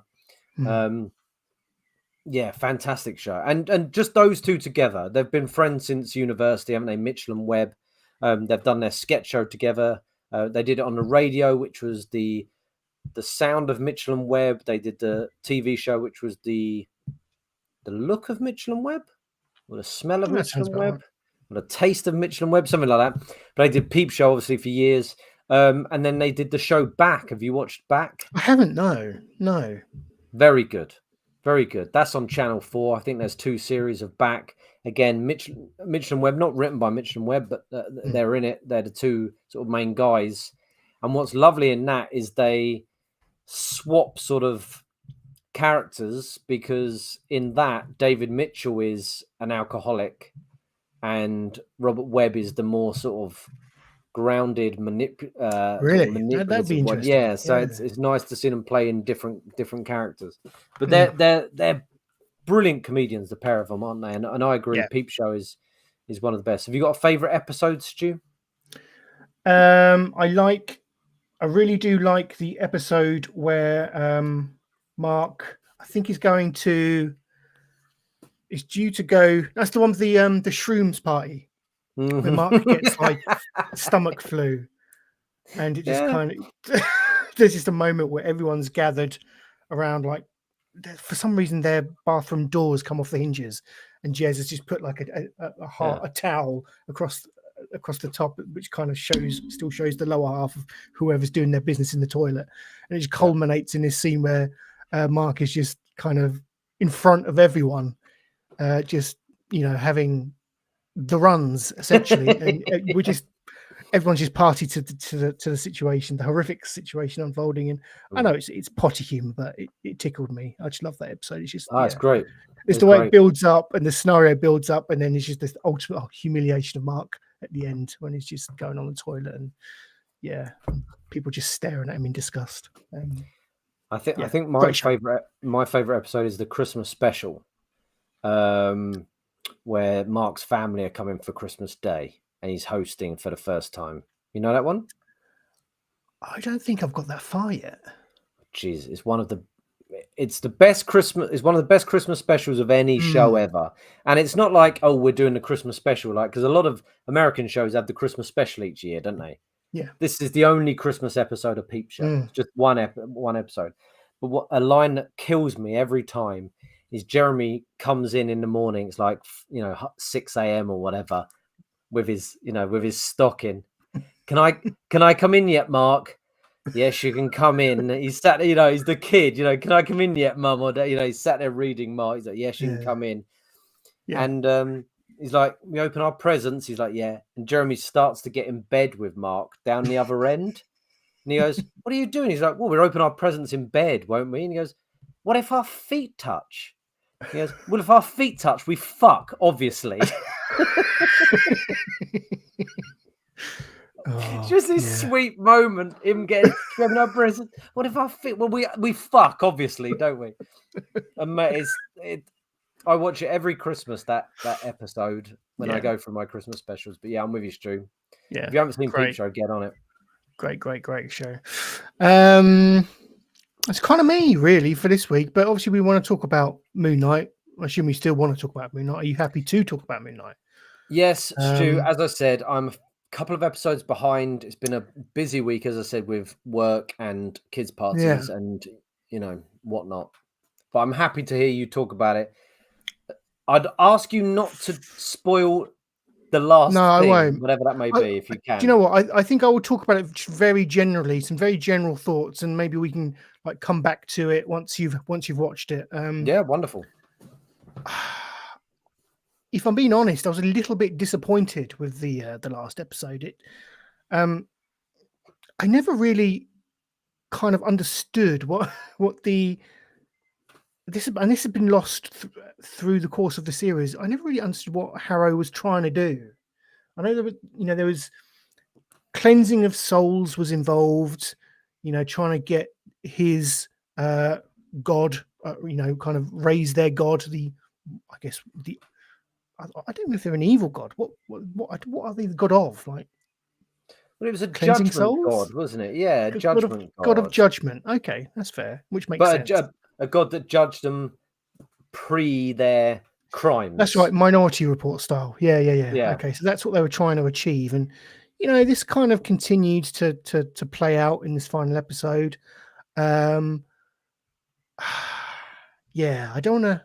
It's not a great deal that I can talk about really, because there's great spoilers in there in what I would talk about. But I think all I would say is a very rushed episode for me. Really? Tried to do a lot, but at the same time ended really quite suddenly. It felt like although it was rushed, it still had a little bit more that it needed to say. It's a strange contrast. I think I enjoyed it. I mean, I enjoyed the series overall. I mean, looking at the series as a whole and the show as a whole, yeah, I really enjoyed it. I think we've kind of outlined that as we've been watching. Well, I think we've done a reasonable job of doing that. But this, it did kind of end on a low note for me. There's a few revelations in there which I thought, oh, okay, that's cool. A few really hammy, like just shoved in their lines, particularly from Layla, because Layla has a big moment in this, and then there's just a really corny line that's clearly been shoved in there to appease to, I don't know, a certain demographic or something. But we'll cover that when we've both seen it. But yeah, just kind of some really hammy writing in it, and I don't know, it's just a bit. A bit of a disappointment, to be honest. What do you think of what Seddon from Pop Culture Productions said about, from what he saw of it, and I think he did finish it. I was trying to stay off the chat because obviously I hadn't finished it, about how it would have made a better movie than a TV show. I seem to think that could be the case with a lot of these TV shows where they're dragging things out. And if you go, do you know, if that was just 2 hours of me just enjoying everything good in that, do you think that would have worked with this? I do. It's interesting you say that, because when he mentioned that, I then went back and looked at like the 6 episodes and trying to recount what happened. And I'm thinking, yeah, episode 1 was really good. Kind of introduced us to Stephen. and had little hints of Mark in there, and kind of that the duality of their personas. A good episode, kind of introducing stuff. 2 and 3, we had the topless jousting. That's kind of that phase of the narrative where you kind of zone out. Quite a lot of exposition and a lot of nothingness, really. They kind of introduce, I guess that they were like the Layla episodes, weren't they? Bringing in Layla and her relationship with Mark and latterly Stephen, and how that weird triangle would play out. And they were probably the weaker of the episodes, I think it's fair to say. Then I think we got a couple of cracking good ones. So I guess what I'm trying to say, in this 6-episode run, you probably got like 3 really good episodes. Yeah. What's that? What, an hour and a half or a couple of hours worth of material? Probably. So yes, it probably would have been a better film. So yeah, there was a lot of flabbiness in the middle, I think, and it didn't particularly end. It was okay. I don't want to say that I didn't enjoy it. It was pretty entertaining, but just a bit. It tried to do a lot in the 44 minutes that it had, and then kind of just stopped. And then there is a post-credit scene as well, so look out for that when you do come to watch it. But I'll be interested what your thoughts are, and we can kind of delve into a lot of the more intricate plot points when you have seen it. Yeah, I mean, I'll definitely watch it. Like, I'm not gonna not watch it, but I think at feels like you're not particularly inspired to watch it. That says quite a lot, doesn't it? Really, when you say you're not gagging to watch it, are you? It's just time, and for me, it's me and the wife. As I said to you earlier today, Stu, have been really preoccupied with Johnny Depp and Amber Heard, the trial. So most nights, I'm not joking, we've been watching that live, and that's the time I want to spend with my wife. And then she goes to bed at 9:30 or 10. I go, well, I've got half an hour. What can I watch? I'll just do YouTube. And then I'm up till midnight watching YouTube. It happens. So, yeah, it's so easy. I do want to watch it. Like, I'm behind on Ozark, which Rock in the chat has just said he's off to watch instead of us, which is fair enough. It's Ozark. I'm behind on Better Call Saul. So there's these things that I am behind on. But I think trying to mix up what you watch in a week can be fun. I'm trying to do that rather than stick. And I did want to watch. I was enjoying it, and then the wife fell behind with an episode, and then I had to watch an episode without her, and that's why it fell behind. But I wasn't loving it. I was enjoying it. I wasn't loving it. As I said, it's yeah. I don't think it's up there compared to Peacemaker, which I finished last week. Oh, that's a good point. I have started to watch that, and do you know what? Sorry, I didn't mean to interrupt, but No. Yeah, I had watched the first episode of Peacemaker, but I really didn't enjoy the second episode. I was a bit, I don't know. Does it get better? Please tell me it gets better. I think so personally. For me, it was probably my favorite superhero TV show for the last, well, out of DC and Marvel, I think it was my favorite one.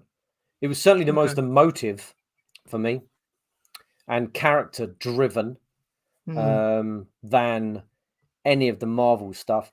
Apart from WandaVision, which I really enjoyed, because I think maybe because it had the family aspect and the mystery aspect as well. But apart from that, the rest of everything, this Peacemaker on Sky, I thought was John Cena got better as it went on. Yeah, Cena is the factor for me in that. He is the best thing about it. But yeah, it's interesting. WandaVision, that was very much an event piece, wasn't it? Really, it was the first one. It had those first episodes. You thought, what the hell was going on? I mean, we spoke about this a lot, but it's tough to beat that. I had high hopes for Moon Knight after that first episode. I was really loving it. But yeah, it kind of has fallen a bit flat towards the end. I really loved the last episode. Really interesting stuff. What it was trying to say about Stephen and Mark's relationship and how that played into. I always get this wrong. DID, DID, DID, DID, and how that all But yeah, bit disappointed with the last episode, but they certainly end it with the suggestion that there could be more. So yeah, we shall see. But like I say, we'll talk about it more once Jimmy's had a chance to get to it. Well, going back to the sort of, could it been better than better as a film? Yes. Like everything is doing these, and this goes back to Star Trek: Strange New Worlds and the Obi-Wan show, long film things. And at first, I loved that. Like, as I said the other week, Game of Thrones nailed it. They nailed that long, overarching series. And they did that 100% because it was based on a book and they had so much source material. Yeah. Whereas these other TV shows that try and do like a 10-episode film, like Star Trek and like all the Marvel stuff, especially like the most recent Picard, there's about, and as we said here, there's about 2.5 hours worth of good material. And then the rest is just filler, stuff they're filling in. And I guess, why do they do that? I was going to say I have a guess because it's to get people to go to the streaming channel for 10 weeks or 8 weeks. But it's not, is it? Like, because it's not done on ratings anymore. No, they could do it as a 2-hour film, but have it exclusive to Disney Plus, couldn't they? There's no if the goal is to get people to watch Disney Plus, do Moon Knight, but have it as like an event, a film event, and have it like a TV movie almost, in the old sense of the words, but obviously better quality than the Hallmark channel, obviously, but yeah, get people in that way and don't kind of just, I don't know. I don't know. I think it's done. It's done. I think it's done with. Like, they did some damn good jobs, like Stranger Things, first season of Stranger Things, and even things like American Horror Story. But I'd love them to bring back some episodic shows. That's why I really hope Star Trek: Strange New Worlds is like the original Star Trek and Next Gen and Buffy and Angel. When you can say, like with Peep Show, we can say, what's your favorite episode? Yeah. Do you know what I mean? Like with Falcon and the Winter Soldier or Moon Knight or what are you? You go, it's all just one thing. Yeah. Whereas with Peep Show, sitcoms where it's not that, or the old style way of doing things like all the Star Treks and Buffy and Angel and Charmed even, or House or shows where there was fucking a story every episode. Interesting story every episode, a villain of the week that you could bring back later on. It's fun. It was fun. Who's the big bad this week? It's and they've moved away from that, and unfortunately, loads of writers can't handle that. They can't write these stories that last an entire season because they're not basing them on like Game of Thrones books or whatever, and just doesn't work. I don't think it works anymore. Or in the case of Marvel, they're like beholden to a grander kind of story arc, aren't they? The big, phase, whatever we're on now, Bible that says, we're trying to get to this grand kind of plot point. So your TV show has to really fit into that. It does feel like they're kind of doing themselves a disservice, really. But excuse me. Right, I think that's all we've got for the Week in Geek. Is there anything else? Oh no, I did want to mention. Got some Lego news. I almost forgot. Oh yes. We've got we love a bit of Lego news on the show, and this we alluded to last week that there was some. There was some leaked sets, and some of them were kind of figured out that one was going to be a Iron Man, I think a new Hall of Armor for Tony Stark. One of them was going to be a baby Groot, and the baby Groot has actually been revealed now. It looks awesome. Let me just share my screen with you. I'm loving this. This is going straight on my wish list.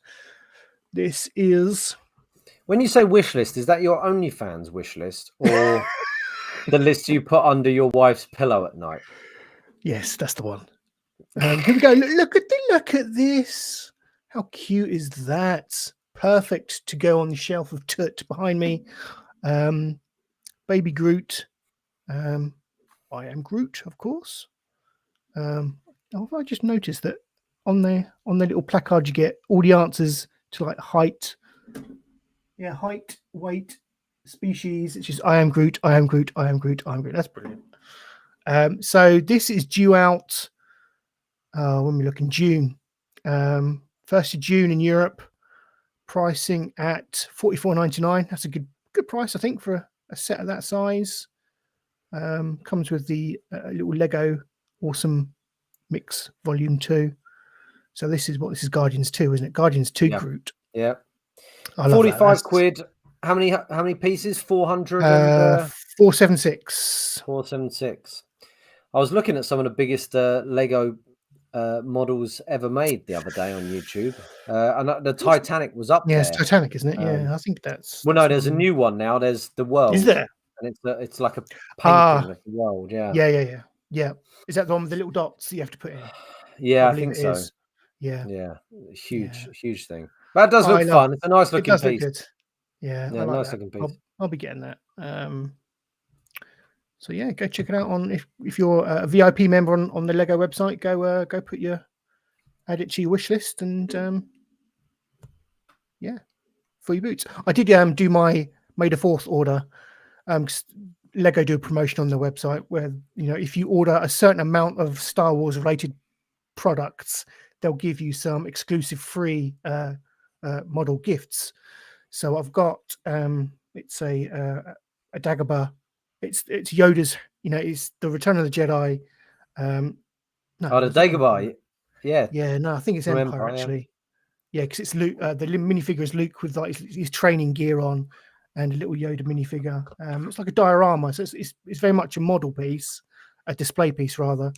So I'm getting that, and just a couple of free bits of Tut. So my Lego order is in. Nice. Is your wife into Lego, Stu? She is. Yeah, she loves. I don't know if you can see, but just at the far corner there's the botanical, the flower bouquet. They do like botanical models, and she loves doing those. Yeah, she loves it. It's great. It is great. Like you and my wife are going to have a lot to talk about tomorrow for Lego. And I'll just drink heavily. But it's gonna be nice hearing you two. But I completely agree. It's progressed Lego even more so into the mainstream, along with Marvel and DC and Star Wars. And the geek will inherit the earth. It certainly has brought all of this stuff out where people don't have to grow up as much as they were told in the past, because Lego's hard work, man. It's a puzzle, isn't it? There's nothing childish about Lego. There can be some childish stuff. No, I know, but it's bloody well. What kind of harsh childhood did you have? Your parents threw away the Lego instructions. Crack on. Well, they didn't get me Lego. But no, I told you all the struggles I had with like that 30-piece TARDIS. Yeah, that I couldn't build and put things in the wrong bits, and then got angry and couldn't even be bothered with it. That's fair. I mean, you have to have a certain sensibility, I guess, about you. You've got to be quite patient and be able to follow instructions. Perhaps you're too much of a renegade, too much of a rogue for Lego. Yeah, that's what I am. Yeah, I'm a rogue. You are roguelike. I'm a hack and slash guy. It's like with the video games. I'm a hack and slash guy. I don't want a long scroll and to read and to go for a story and build up my character. I want to go like that. But no, it's great. Lego's fantastic. It is. I give it my absolutely. Give you a thumbs up. 5 stiffies. Gets my approval. Go Lego. I was going to say something else, but I cannot for the life of me remember what it was. It was Lego related. Anyway, it will come to me. Well, you're talking about getting a Dagobah and stuff and Baby Groot. Yeah, it wasn't that. How much you love it. Wasn't that? Well, just before we go on, Stu, and come out of the Week in Geek, and move into the weekend or whatever, just something else I watched this week, which was recommended by sometime listener of the show, but moans that we never read his comments. Robert Lonsdale, who's a good friend of mine. I don't remember him putting anything in the chat. Oh, that's not a name I recognise. Well, it was a long time ago. It was like when I first came on. We did a few weeks, and then we didn't read them out. He really was disappointed then. He held it against us. But he recommended a documentary called Navalny, which is on BBC iPlayer. How are you spelling that, Jimmy? Navalny. He is a chap called Alexei Navalny, who was the Russian opposition to Putin. And this is a documentary that's just come out on the iPlayer. It is incredible. It's so good. It's like a movie. The drama, the suspense. He's a lawyer in Russia who understands that Putin and everyone at the top are corrupt as fuck, and he's standing against them. And he was ultimately poisoned. Yes. You remember back in 2019 Details or 2020? 2020 assassination attempt of Russian opposition leader and former presidential candidate Alexei Navalny, in which he was poisoned with a military-grade nerve agent. Crikey. And survives it. And he survives that. And then him and his wife and his team and a reporter go on the offensive to try and find out who was behind the poisoning. And it's like a detective show. Nice. It's wonderful. It does say documentary / thriller in the I'll description. I'll go with that. And do you know real what? life or not? Sometimes you hear about these, you see that, you see it and you go, I probably don't know enough to understand this or watch it. And I don't want to sound like an idiot, but that might be a bit too smart for me. But my friend Robert Lonsdale, he's an absolute moron, and he watched it and thoroughly enjoyed it, and he recommended it. So I went, do you know what? If he recommended it, I'm going to go for it. I popped it on that night after watching 47 Meters Down Uncaged, and I was blown away. It's you don't need to be smart. Like I'm joking. Rob's a fucking smart guy, but I'm not. But I can follow a story. It's brilliant. Like, honestly, Stu, it's intense. I like that kind of stuff. Yeah, he's incredibly charismatic. Him telling the story, and it's all real, and it's all about Putin, and it just makes you see more of what Putin is about. Highly recommend it. BBC iPlayer. Exactly, massively relevant. Navalny, get it done. It's excellent. It's not it's not wanky. It's brilliant. Yeah, I do like a good documentary. I have been looking for one actually, and I haven't found one that's kind of floated my boat. So this sounds like a good one to go with. Yeah. Did you watch the one about the Thai kids in the cave with Gary Glitter? I haven't. No, that's that Disney Plus. Is that right? Disney Plus on that? Yeah. I haven't. I keep forgetting about that. Do it, man. I'll put it in my top 50 films of all time. It's incredible. Wow, nice. For an emotional, guttural response. It's amazing. Okay, anything else, Jimmy, before we move on? Nothing. You're good? You're all good. Yeah. You're spent. We've got 37 minutes to get to the end, Stu, before you pass out. Haven't we? Yeah. Okay, right. That was our Week in Geek, and now it's time to ask the question, really. Can the past still make us laugh? Oh, I didn't cue the bloody thing up, did I? Jesus Christ. I'm so sorry. I don't know why you say it before. Why don't you say now we ask the question? I don't know either. It's time to ask that question. Can the past make us laugh? Can the past make us laugh? If that hasn't terrified you, nothing will. Jimmy, Mr. the Saint. Yes. What is our latest specimen in this long-running scientific experiment, highly scientific, in deciding whether the past can make us laugh or not? Well, Stu, I rummaged through the vaults of the of BBC and Thames Television and Channel 4, having a look what we can. Yeah, there was loads of terrible things in it. And one thing it was interesting. We had a comment earlier from Rock saying, "Is Peep Show as good as On the Buses?" I was vigorously. We'll go with that. Hunting for something from On the Buses, because at school you and I used to do a Blakey impression quite regularly, didn't we? We go, we'd do that, but I never really got into On the Buses because it was on before I think we were born. Probably was, but I couldn't find any funny bits of On the Buses. So, Rock, if you want to suggest something for Can the Past Still Make Us Laugh, send us a clip from On the Buses. That would be lovely.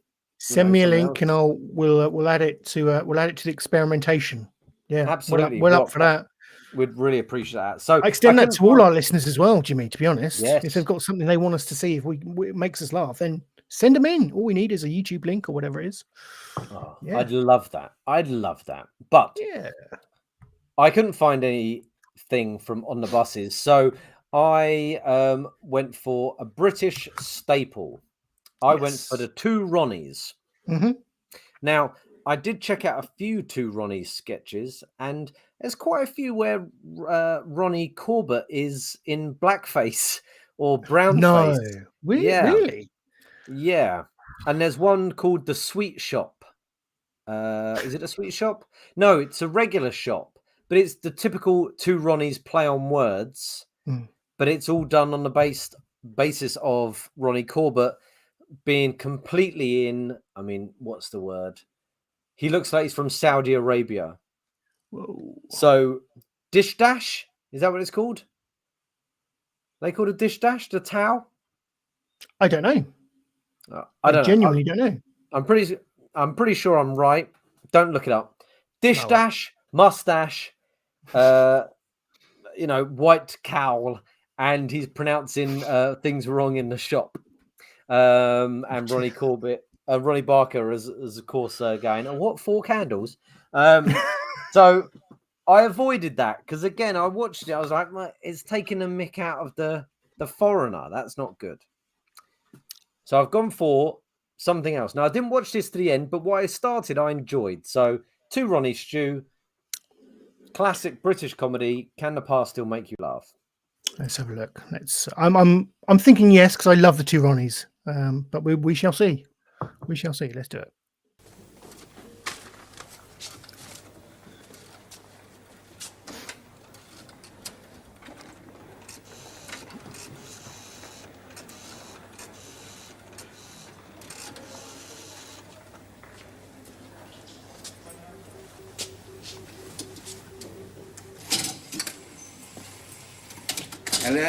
Hello, Simon. Hello, Gerald here. Hello, Doris. Doris, it's me, Walter. How are you, old man? All right, thanks. Listen, Simon, I had to ring you up to find out how you got on with that fabulous new girl last night. Not too bad. There were 1 or 2 things I couldn't quite get hold of. Oh, yeah. Yes, I know the kind of girl, yes. Where did you take her? Somewhere exotic? Sainsbury's. Bianca Jagger goes there, doesn't she? I think the best thing I can do, dear, is to go through the list with you. Yes, that's a good idea. So what was she like? I mean, what sort of girl? A French bread. Oh. Bloomers too large. What, kept slipping down, you mean? Oh, well, if you will go ice skating, you will keep slipping down, won't you? Yeah. And rolls for 20p. She doesn't. What did you say her name was? Hovis. I think I know her. Isn't she pregnant at the moment, though? No current bands, dear. No, they'd run out. A tin of something for the cat. This all sounds very fishy to me, old sport. Very fishy indeed. Did you say her parents were in oil? Yes, the Pilchards. Well, she sounds a right little raver. I don't know how she had the energy. She said the milkman hadn't been round yet. Well, that would explain it, of course, yeah. What did you do? I had to get sterilised.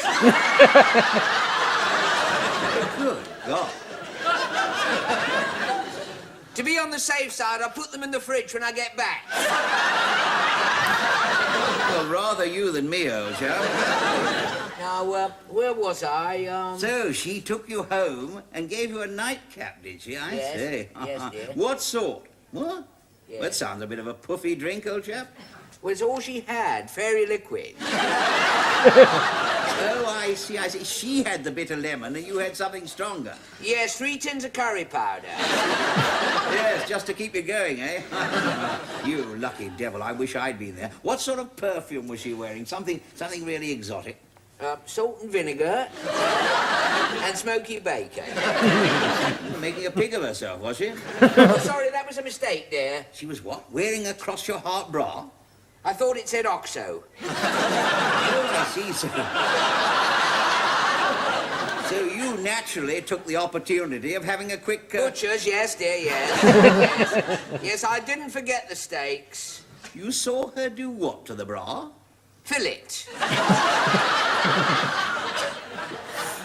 With 2 portions of sirloin. Yes, I did make sure they were tender, dear, yes. So I see you had her sitting there, nicely on the boil. Then what did you do? I went across the road for some apples. That's all you need, isn't it? I mean, that is all you need. A dog leaping up into your lap. Yes, the crunchy sort. With the yellow skin, you know. Golden retriever. Golden delicious. I bet he bites people, doesn't he? And cocks his pippins. Yes, I'm sure. What a terrible thing to happen. So what exactly did you say? My 3 minutes is up. I'll have to go, dear. That's about all you could say, I suppose. Yes, dear. Listen, you haven't told me yet, Simon, what this girl does for a living. What? She what? She works at Sainsbury's. You forgot your champagne, Walter, darling. That's for us, dear, later. I say, Simon, is this girl about 6 foot tall, blonde, big blue eyes, and other things to match? Look, dear, I'm going to be late. I've got a fair bit to see to. I should forget it all, Simon. I'm sorry, old sport, you've been short-changed. Sorry, little basket. Oh, very good. That was classic Two Ronnies, wasn't it? Yeah. That was like the epitome of Two Ronnies comedy, like that back and forth kind of wordplay. Very clever stuff. Very clever stuff. Yeah. The line there was puffy drink. Puffy drink. Yeah, that obviously that very liquid. Fairy puff. Yeah. Like, yeah. I mean, so it's still there, isn't it? It's still kind of but yeah, it was, I don't know. They're those things where, yeah, even now you sort of like one night now when I heard you watch and you go, yeah, it sort of lets it down because it's not as clever as the other stuff. But at the time, at the time, it was fine.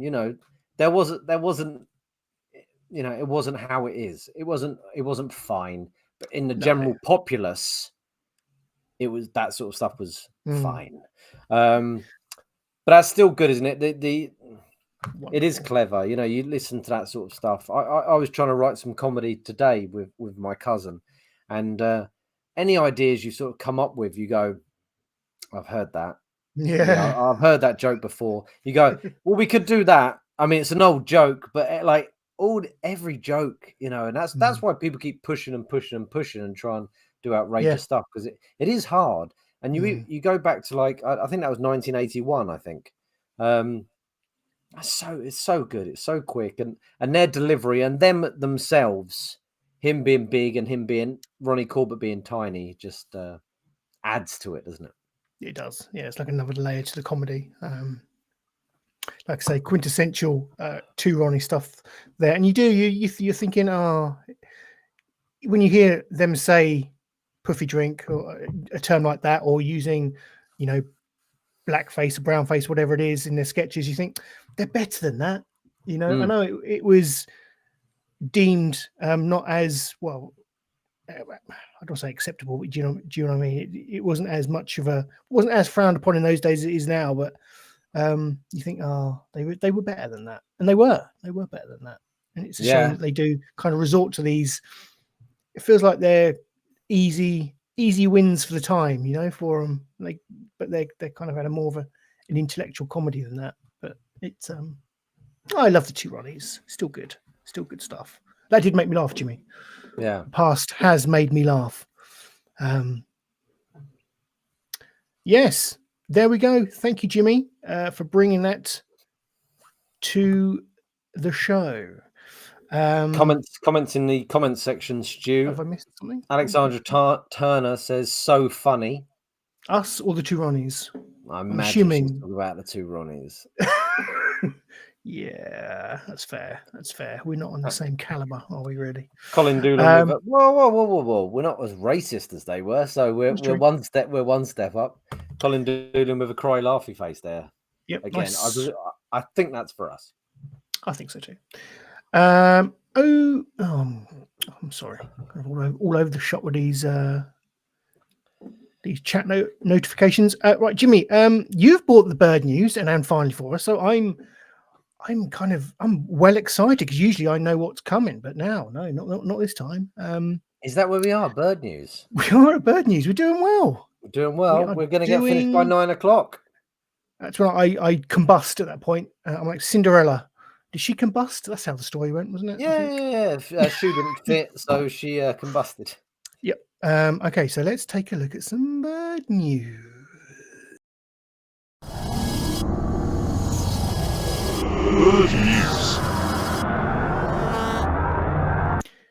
Bird news.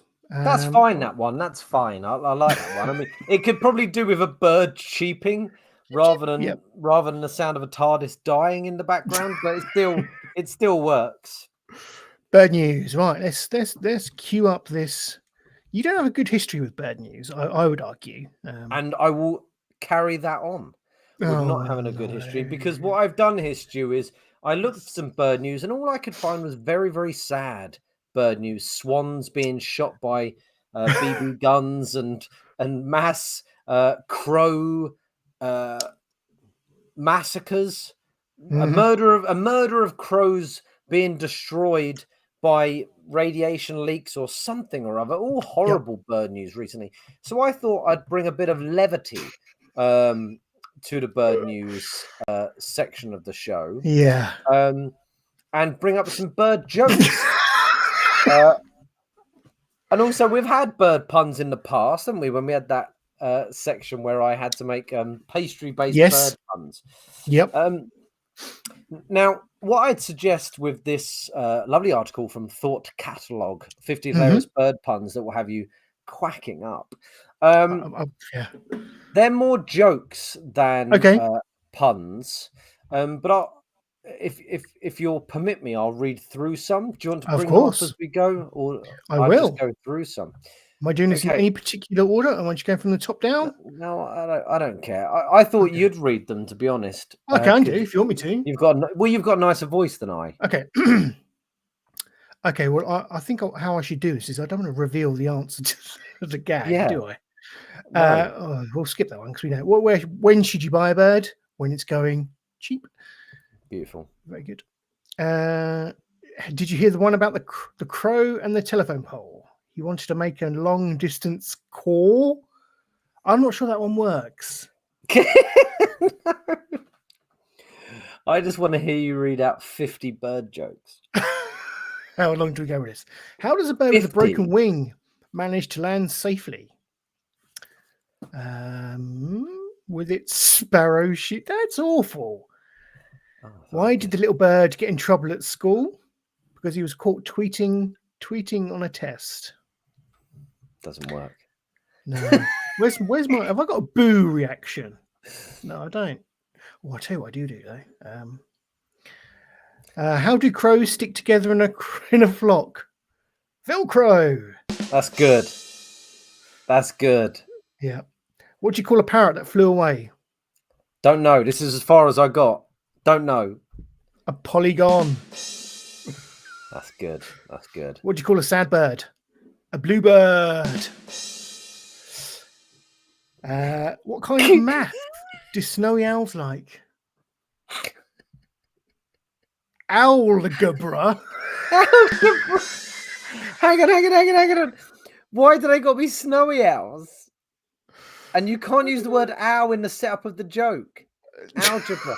It should be what do tawnies like maths? What maths do tawnies like? Stu, this is like watching you try and break a record. Keep going. What do you call a very rude bird? A mockingbird. That's good. That's good. Why couldn't anyone see the bird? They were. Because it was in das skies. Like an Ali G joke. What kind of birds do you usually find locked up? Prison birds. Jailbirds. Oh, jailbirds. Yeah. Yes. Let's do it like this. This is better. How did the bird break into the house? Beak. Breaking and entering. Good. What is it? With a crowbar. Ours is better. Yeah. Yours was good. Keep going. What language do geese speak? Portuguese. Portuguese. Yeah. I like this. This is good. We can do this for 50. We found a bit. What kind of birds run the church? What kind of birds? Archbishop of Canterbury. Cardinal. Oh, that was. Let's do this. Why did the pelican get kicked out of the restaurant? Because he had a very big bill. Of course he did. Stu, we're supposed to be working these out. Come on. Oh, no, I'm sorry. 19 minutes I clicked too far on that one. Okay. What do you get when you kiss a diseased bird? Bird flu. Chirp.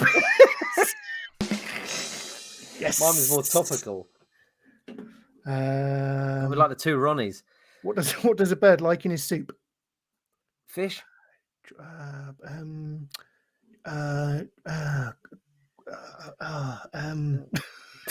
Cream of chicken. What the Cockaliki. No, what are the bready things you put on them? Croutons. Croutons. Yeah! Nailed it. Oh, we should work for a Christmas cracker company. What bird movie won an Oscar? Oh, The Silence of the... I don't know. Lord of the Wings. No. That's hard to work out. Yeah, that needs a boo, that. What do you get if you cross it? Sorry, I clicked too far. Cross a duck with a firework. We would have got that one as well. A firecracker. Yeah. We would have got that one. What is a parrot's favourite game?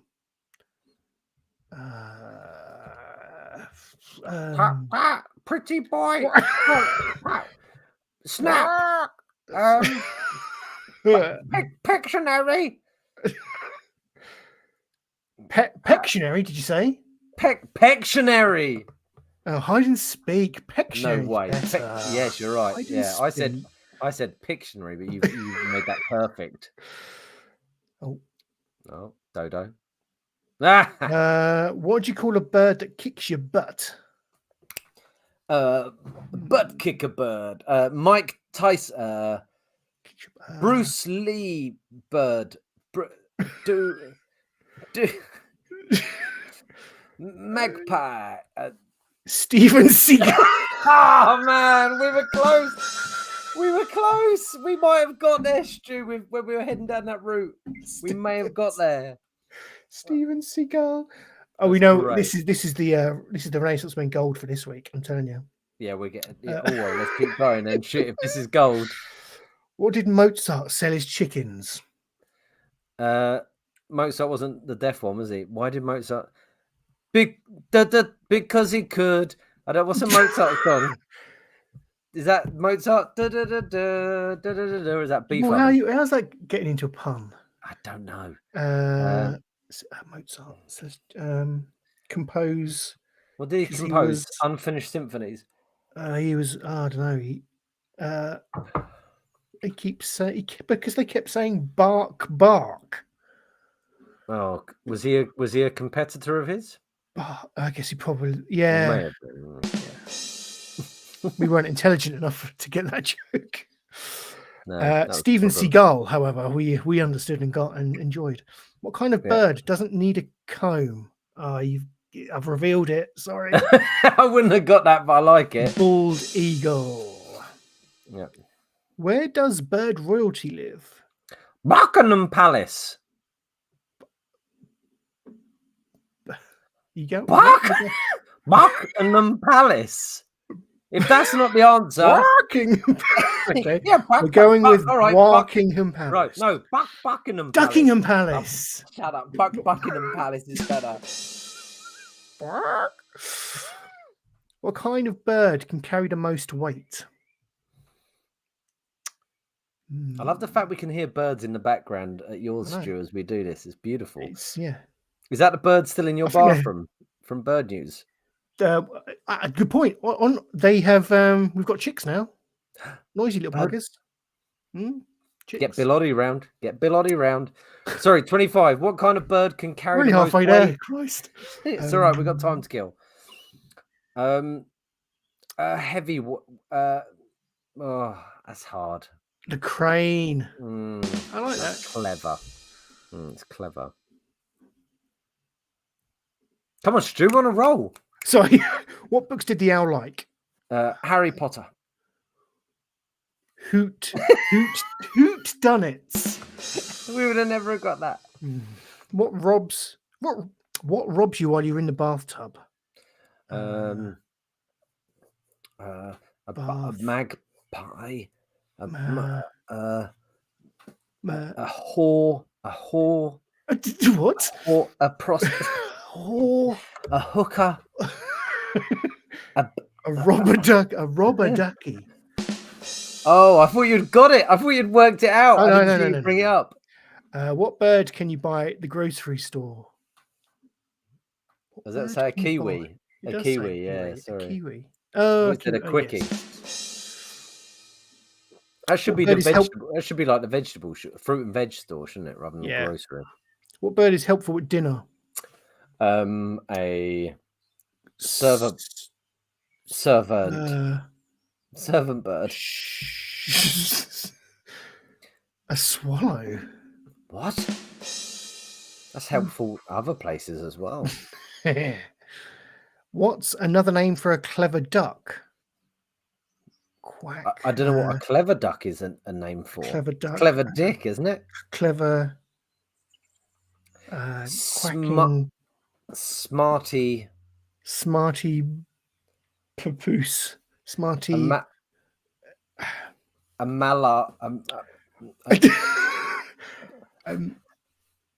A wise quacker. Oh, these are getting hard, you mean? Yeah, because they're running out of jokes. They're running out of steam as well. Which bird is always out of breath? A swallow. A puffin. I thought you were guessing these before you got there. I wouldn't have got that. No. What soap do birds use? Dove. It's got to be. Yes. Where do birds invest their money? A bank, a sea bank, a lake, a seed fund in the stock market. We were nowhere near, but we actually had some decent answers. What did the eagle say when he was cold? Eagle. I'm eagerly awaiting my coat. I'm eager. What did the eagle say?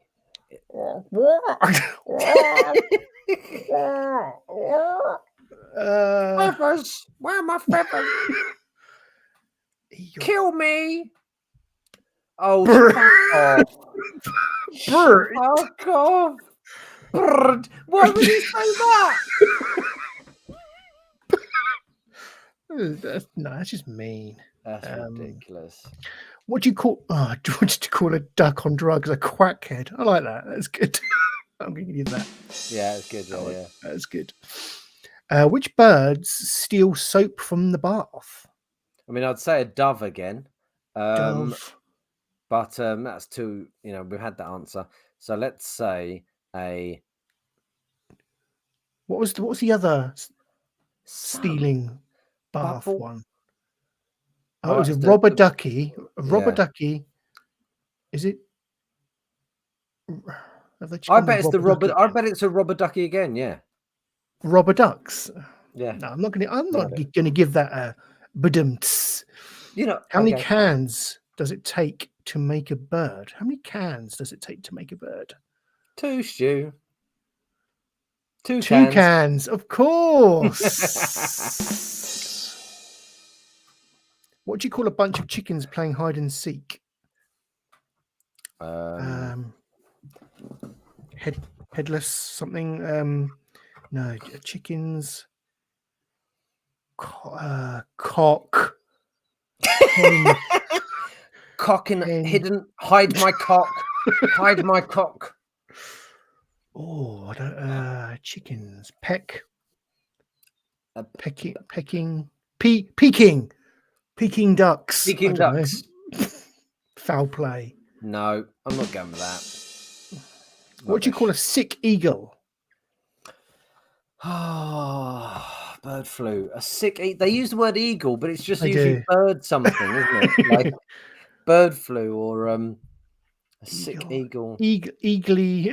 I keep going with eagly. Eagle. Bald eagles. Bald. What other eagles are there? Bald. American. Vultures. I don't know. Oh, fuck off. Eagle. That's great. That is great. Eel isn't. Yeah. No, but the setup should be called. Right. What's another word for an eagle? Soaring throat from Colin Doolan in the groups there. Colin, that is good. In the comments, that is good. You want to have another word for an eagle. And then you say, what do you call a sick whatever? And then it's illegal. What do they call a canary that flew into the pastry dish? Tweety pie. That's not bad. That's all right. What birds spend all their time on their knees? Haws. The best kind. What birds spend all their time on their knees? Knee. Don't say it. Knee.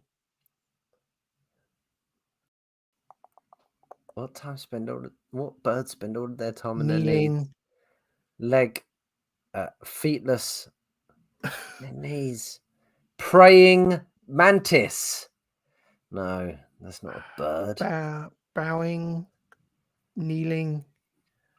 I'm not going to get this. Worshipping.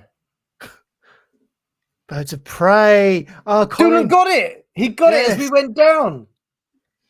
Brilliant, Cole. That was amazing. Well done. Right. That's 9 left. That's comment of the week. A new regular section. What does duck eat with his soup? The Marx Brothers. What does duck eat with his soup? Egg. What does duck eat with his soup? Duck eat. What the fuck? Quackers. Rubbish. No, because in England we don't have crackers with our soup, do we? No. You should have said, what does duck eat with his cheese? Yeah. Cheese and What do you get when you cross a bird with a comedian? Funny. Laughing. Chirpy jokies. Let's see if it's chirpy jokies. Clownfish. Jay Leno. He was a bit of a comedian. That does not work at all. No, that is awful. They're really scraping the bottom of the barrel here at 43, aren't they? What do you call a crate of ducks? Dinner. Crate of ducks. Milk. A crate. Crate.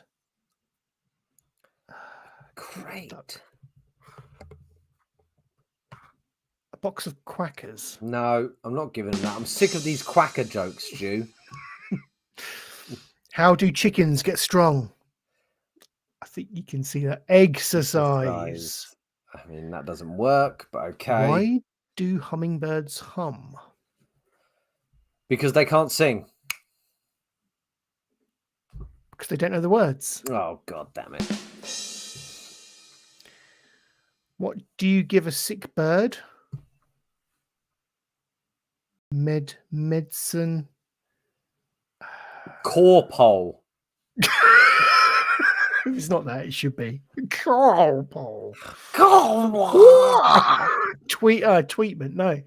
No. Erase that. It's corpole. Whatever. Just hold on.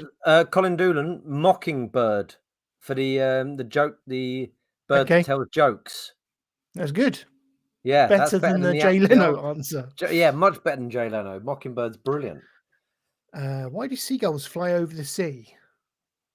You like to die? I don't want to get to die. It's got to be something to do with it being in their name, isn't it? The clue's in the answer. Seagulls fly over the sea. Because the land. I don't know. I'm going with to die. Because if they flew over the bay, they'd be bagels. Right. That's what I was saying. That's what I was meaning. Land. Well, no, I meant that. We're nearly done. Two left. Here we go. They do feel like they've kind of dipped in quality as the 50 have gone on. Yes, but between me, you, and Colin, we can get these last two. Yeah, we've got some good mileage out of this anyway. What do you call a chicken in the 60s? Chicken in the 60s. Hey, man. Hey, dude. A hippie. A hippie chick. A chickie. I'm going to say a hippie chick. Hippie chick. A funky chicken. Oh, God. And we've got to give Colin a chance to... He might be behind as well in the chat. Oh, my sister put hippie chick. Hippie chick. Yeah. What is green and pecks on trees? Can we see the answer there? I can't. I'm looking away. I'm looking. Yeah. You're looking, you bloody cheat. I can't read it. What is green and pecks on trees? Green and pecks on trees. I mean, dead areas of crime. A woodpecker. A bogey. A bogey. Woody woodpecker. Boogie. Booger. Booger woodpecker. Is that what we're going for? Booger woodpecker. Any advance on booger woodpecker? in the comments. In the chat. I'll give you a couple of moments to answer.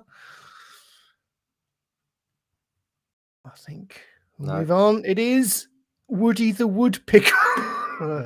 We were close. I mean, we were better, I'd say. That's not the one I wanted. Oh, I like that one. What was the last one? That sounds gasp. No, what was the one before that? Oh, the chanting one. Yeah. I like that. It's building me up. Let's do another 3 hours. Well, I've got more. We could get mileage out of this. Oh, yes, for weeks and weeks. Well, I don't know if you saw in the comments, Stu, but the comments were going crazy for that section. Mm-hmm. And also, when I said we've found a bit, Colin Doolan put we've found a bit, laughy face, thumbs up. So yep, you know, pun news. Pun news. I don't know. We need a pun in the name, obviously. Yeah. And we need we need DRB to do a terrifying sting for it. Pun. Yes. Do you know what? Just before we move on, because I thought that was great fun. One of my favourite times at Christmas, which I force everyone to do who's in my house, lucky them, open the crackers.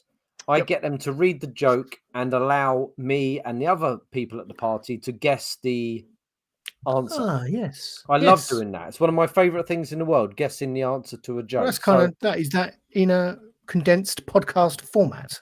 That's what we did. Well, no, that was much longer than Christmas. That took forever. No, your guests feel like it pretty much was about the same time. Yeah, probably. To be honest. But I think we've found a new regular section, Stu, there. We've got a new bit. Thank bit. God for that, because we were starting to lose steam with bird news. Yes, do you know what, Stu? Let's laugh bird news off and we'll go for guessing joke answers. Yeah. Right. How do I... Hold on. Bear with me. Here we go. Right. Oh, it's not liking my ad blocker. Go away. Where are we? What are we on? I'm trying to... Well, I'm trying to get up the And Finally story. You haven't played the Sting. Oh, no, I haven't, have I? Okay. It still said bird news up in the corner. Oh, I'm so sorry. When you're running a podcast, you can't do one thing at a time, Stu. Oh, and I've reset the bloody... Oh, it's all gone to pot. He's so drunk, ladies and gentlemen. Look how coherent. How coherent he is. Right, it's time for And Finally. And finally. Thanks, DRB. Right, and finally. Well, if I can get it, depending on whether I can... I know. There we go. He's still got it. He's whacked off his face on crack and he's still got it. Go away. Why won't it let me? I know I've got an ad blocker. There's reasons why I've got an ad blocker. Because I don't want to see your bullshit. So, Stu, this was a story that I brought to the table, right? Yes.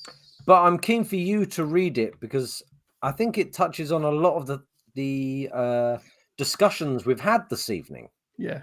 With our fears and our... you might have to read it, Jimmy, because I genuinely don't know how to get onto it. Okay. Don't worry. I'll bring it up. I mean, I've entitled it Knock on Wood, haven't I? You have, yeah. So you can't get the story up, no? No, I can't. Well, I can, but it will just be... It's just this. I'll show you. Yeah, show us what comes up. Share your screen. Hold on. It's all gone to pot. Get rid of that. That's okay. That's okay. Here we go. Here we go. So it's scintillating stuff. We can see that you're using it. But that's fine because I can read through the article. That's fine. Yeah, we'll just leave it up there. Yeah, well, you can read that because you can see we tried. That's the thing. That's the important thing. We tried, but obviously the system that we use does a bit of a blocker. This is from the Metro, entitled "Dead."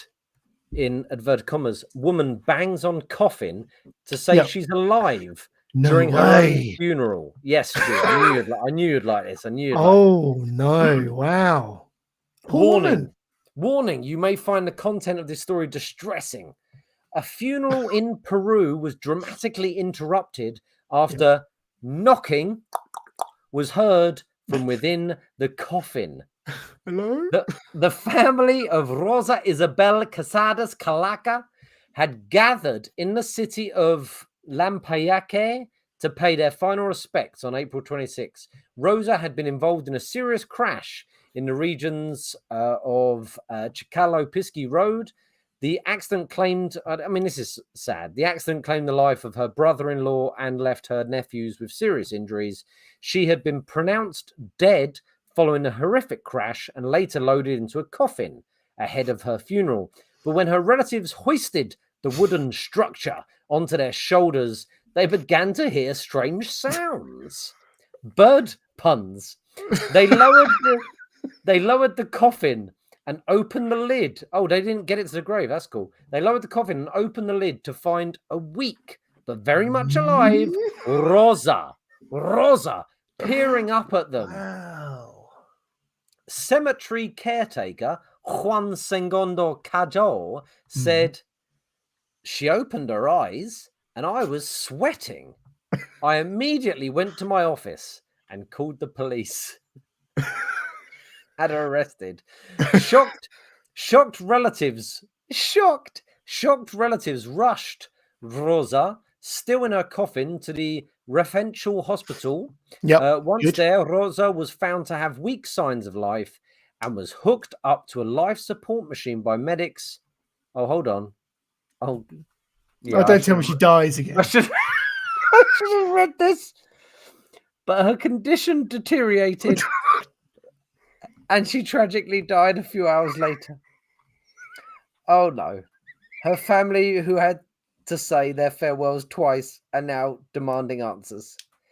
They've expressed outrage at healthcare bosses at the fact she was declared dead in the first place.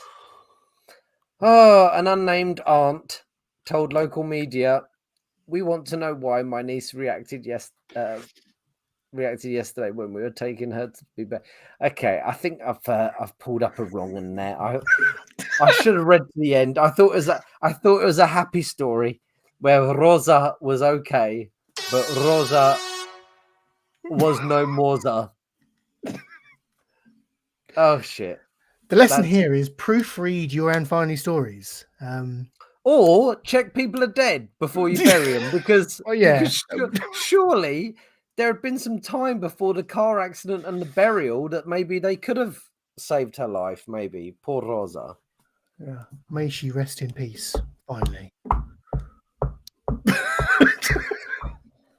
Rosa here. Oh God, oh horrendous. Oh, comments in the comment section, Stu. People are going crazy for this story. Yeah. Colin All Doolan I'm seeing is there. emojis. All I'm seeing is emojis, and I'm loving Well, that's it. because you're so pissed. Colin Doolan, they gave up on Rosa a bit quick. Yep, they did. Yeah, that was until Colin Doolan heard the rest of the story, and oh God, it all turned a bit dark. But there you go. And finally, the and finallys are supposed to be quite a happy-go-lightly sort of thing, aren't they? But Yeah, it's meant to send us into the weekend on a happy, joyful note, not. Well, people die every day, Stu, and at least at least I don't know. It's life. It's life. I don't know. That's life. Life is the name of the game. And I want to play the game with you. Here we go. But look, 9:05, not too bad, Stu. You've made it. You haven't passed out. You can go to sleep, go to bed. I haven't combusted, so it's all good. There we go. Another episode in the books. Thank you, Jimmy, for joining me. Thank you to all of the people who have participated in the chat. It's been a good one this week. We had up to, I think we had 8 people at one point watching. That's mental. Lovely. Mental. So let me just take a run through and give some thanks out to people. Alex Turner, thank you. Colin Doolan, thank you for joining us. Who else have we got? We have John Simmons Scale Modeling, I should say. Go follow his YouTube channel. Guest appearance on your Star Trek unboxing as well. Oh yeah, we didn't plug that, did we? Didn't pimp that. No, go. Yeah. It's good video. Good video. Thank you, Rock, for joining us. Good old Rock. Metal Maniac, lovely to have you. Tom Rogerson, Lee Blackburn. Oh, loads and loads of people. I don't think I'm missing anyone. Holly, obviously. Showcode. That name rings a bell. Showcode. Yeah, Showcode. Thank you for joining us. I think that might be it. Lee Blackburn. Can't remember if I've said that. I lose track of the names. Josh, it doesn't matter how many people Adolf. Listen. When people join in on the chat, it's always fun. I know. Makes it, doesn't it? It's what makes it more fun. It's great fun. It's great fun. There we go. So, nothing else to say until. Thank you, Jimmy. As I say, anything you want to add at the end of the show, or shall we just send this off into the ether for people to enjoy? Absolutely. Thank you, Stu, for having me as always, and thank you everyone for listening. It's been lovely. It's been really good fun. Really fun. There we go. Okay, thank you, everyone. Until next week, all that's left for me to say is, until next week, please take care and goodbye.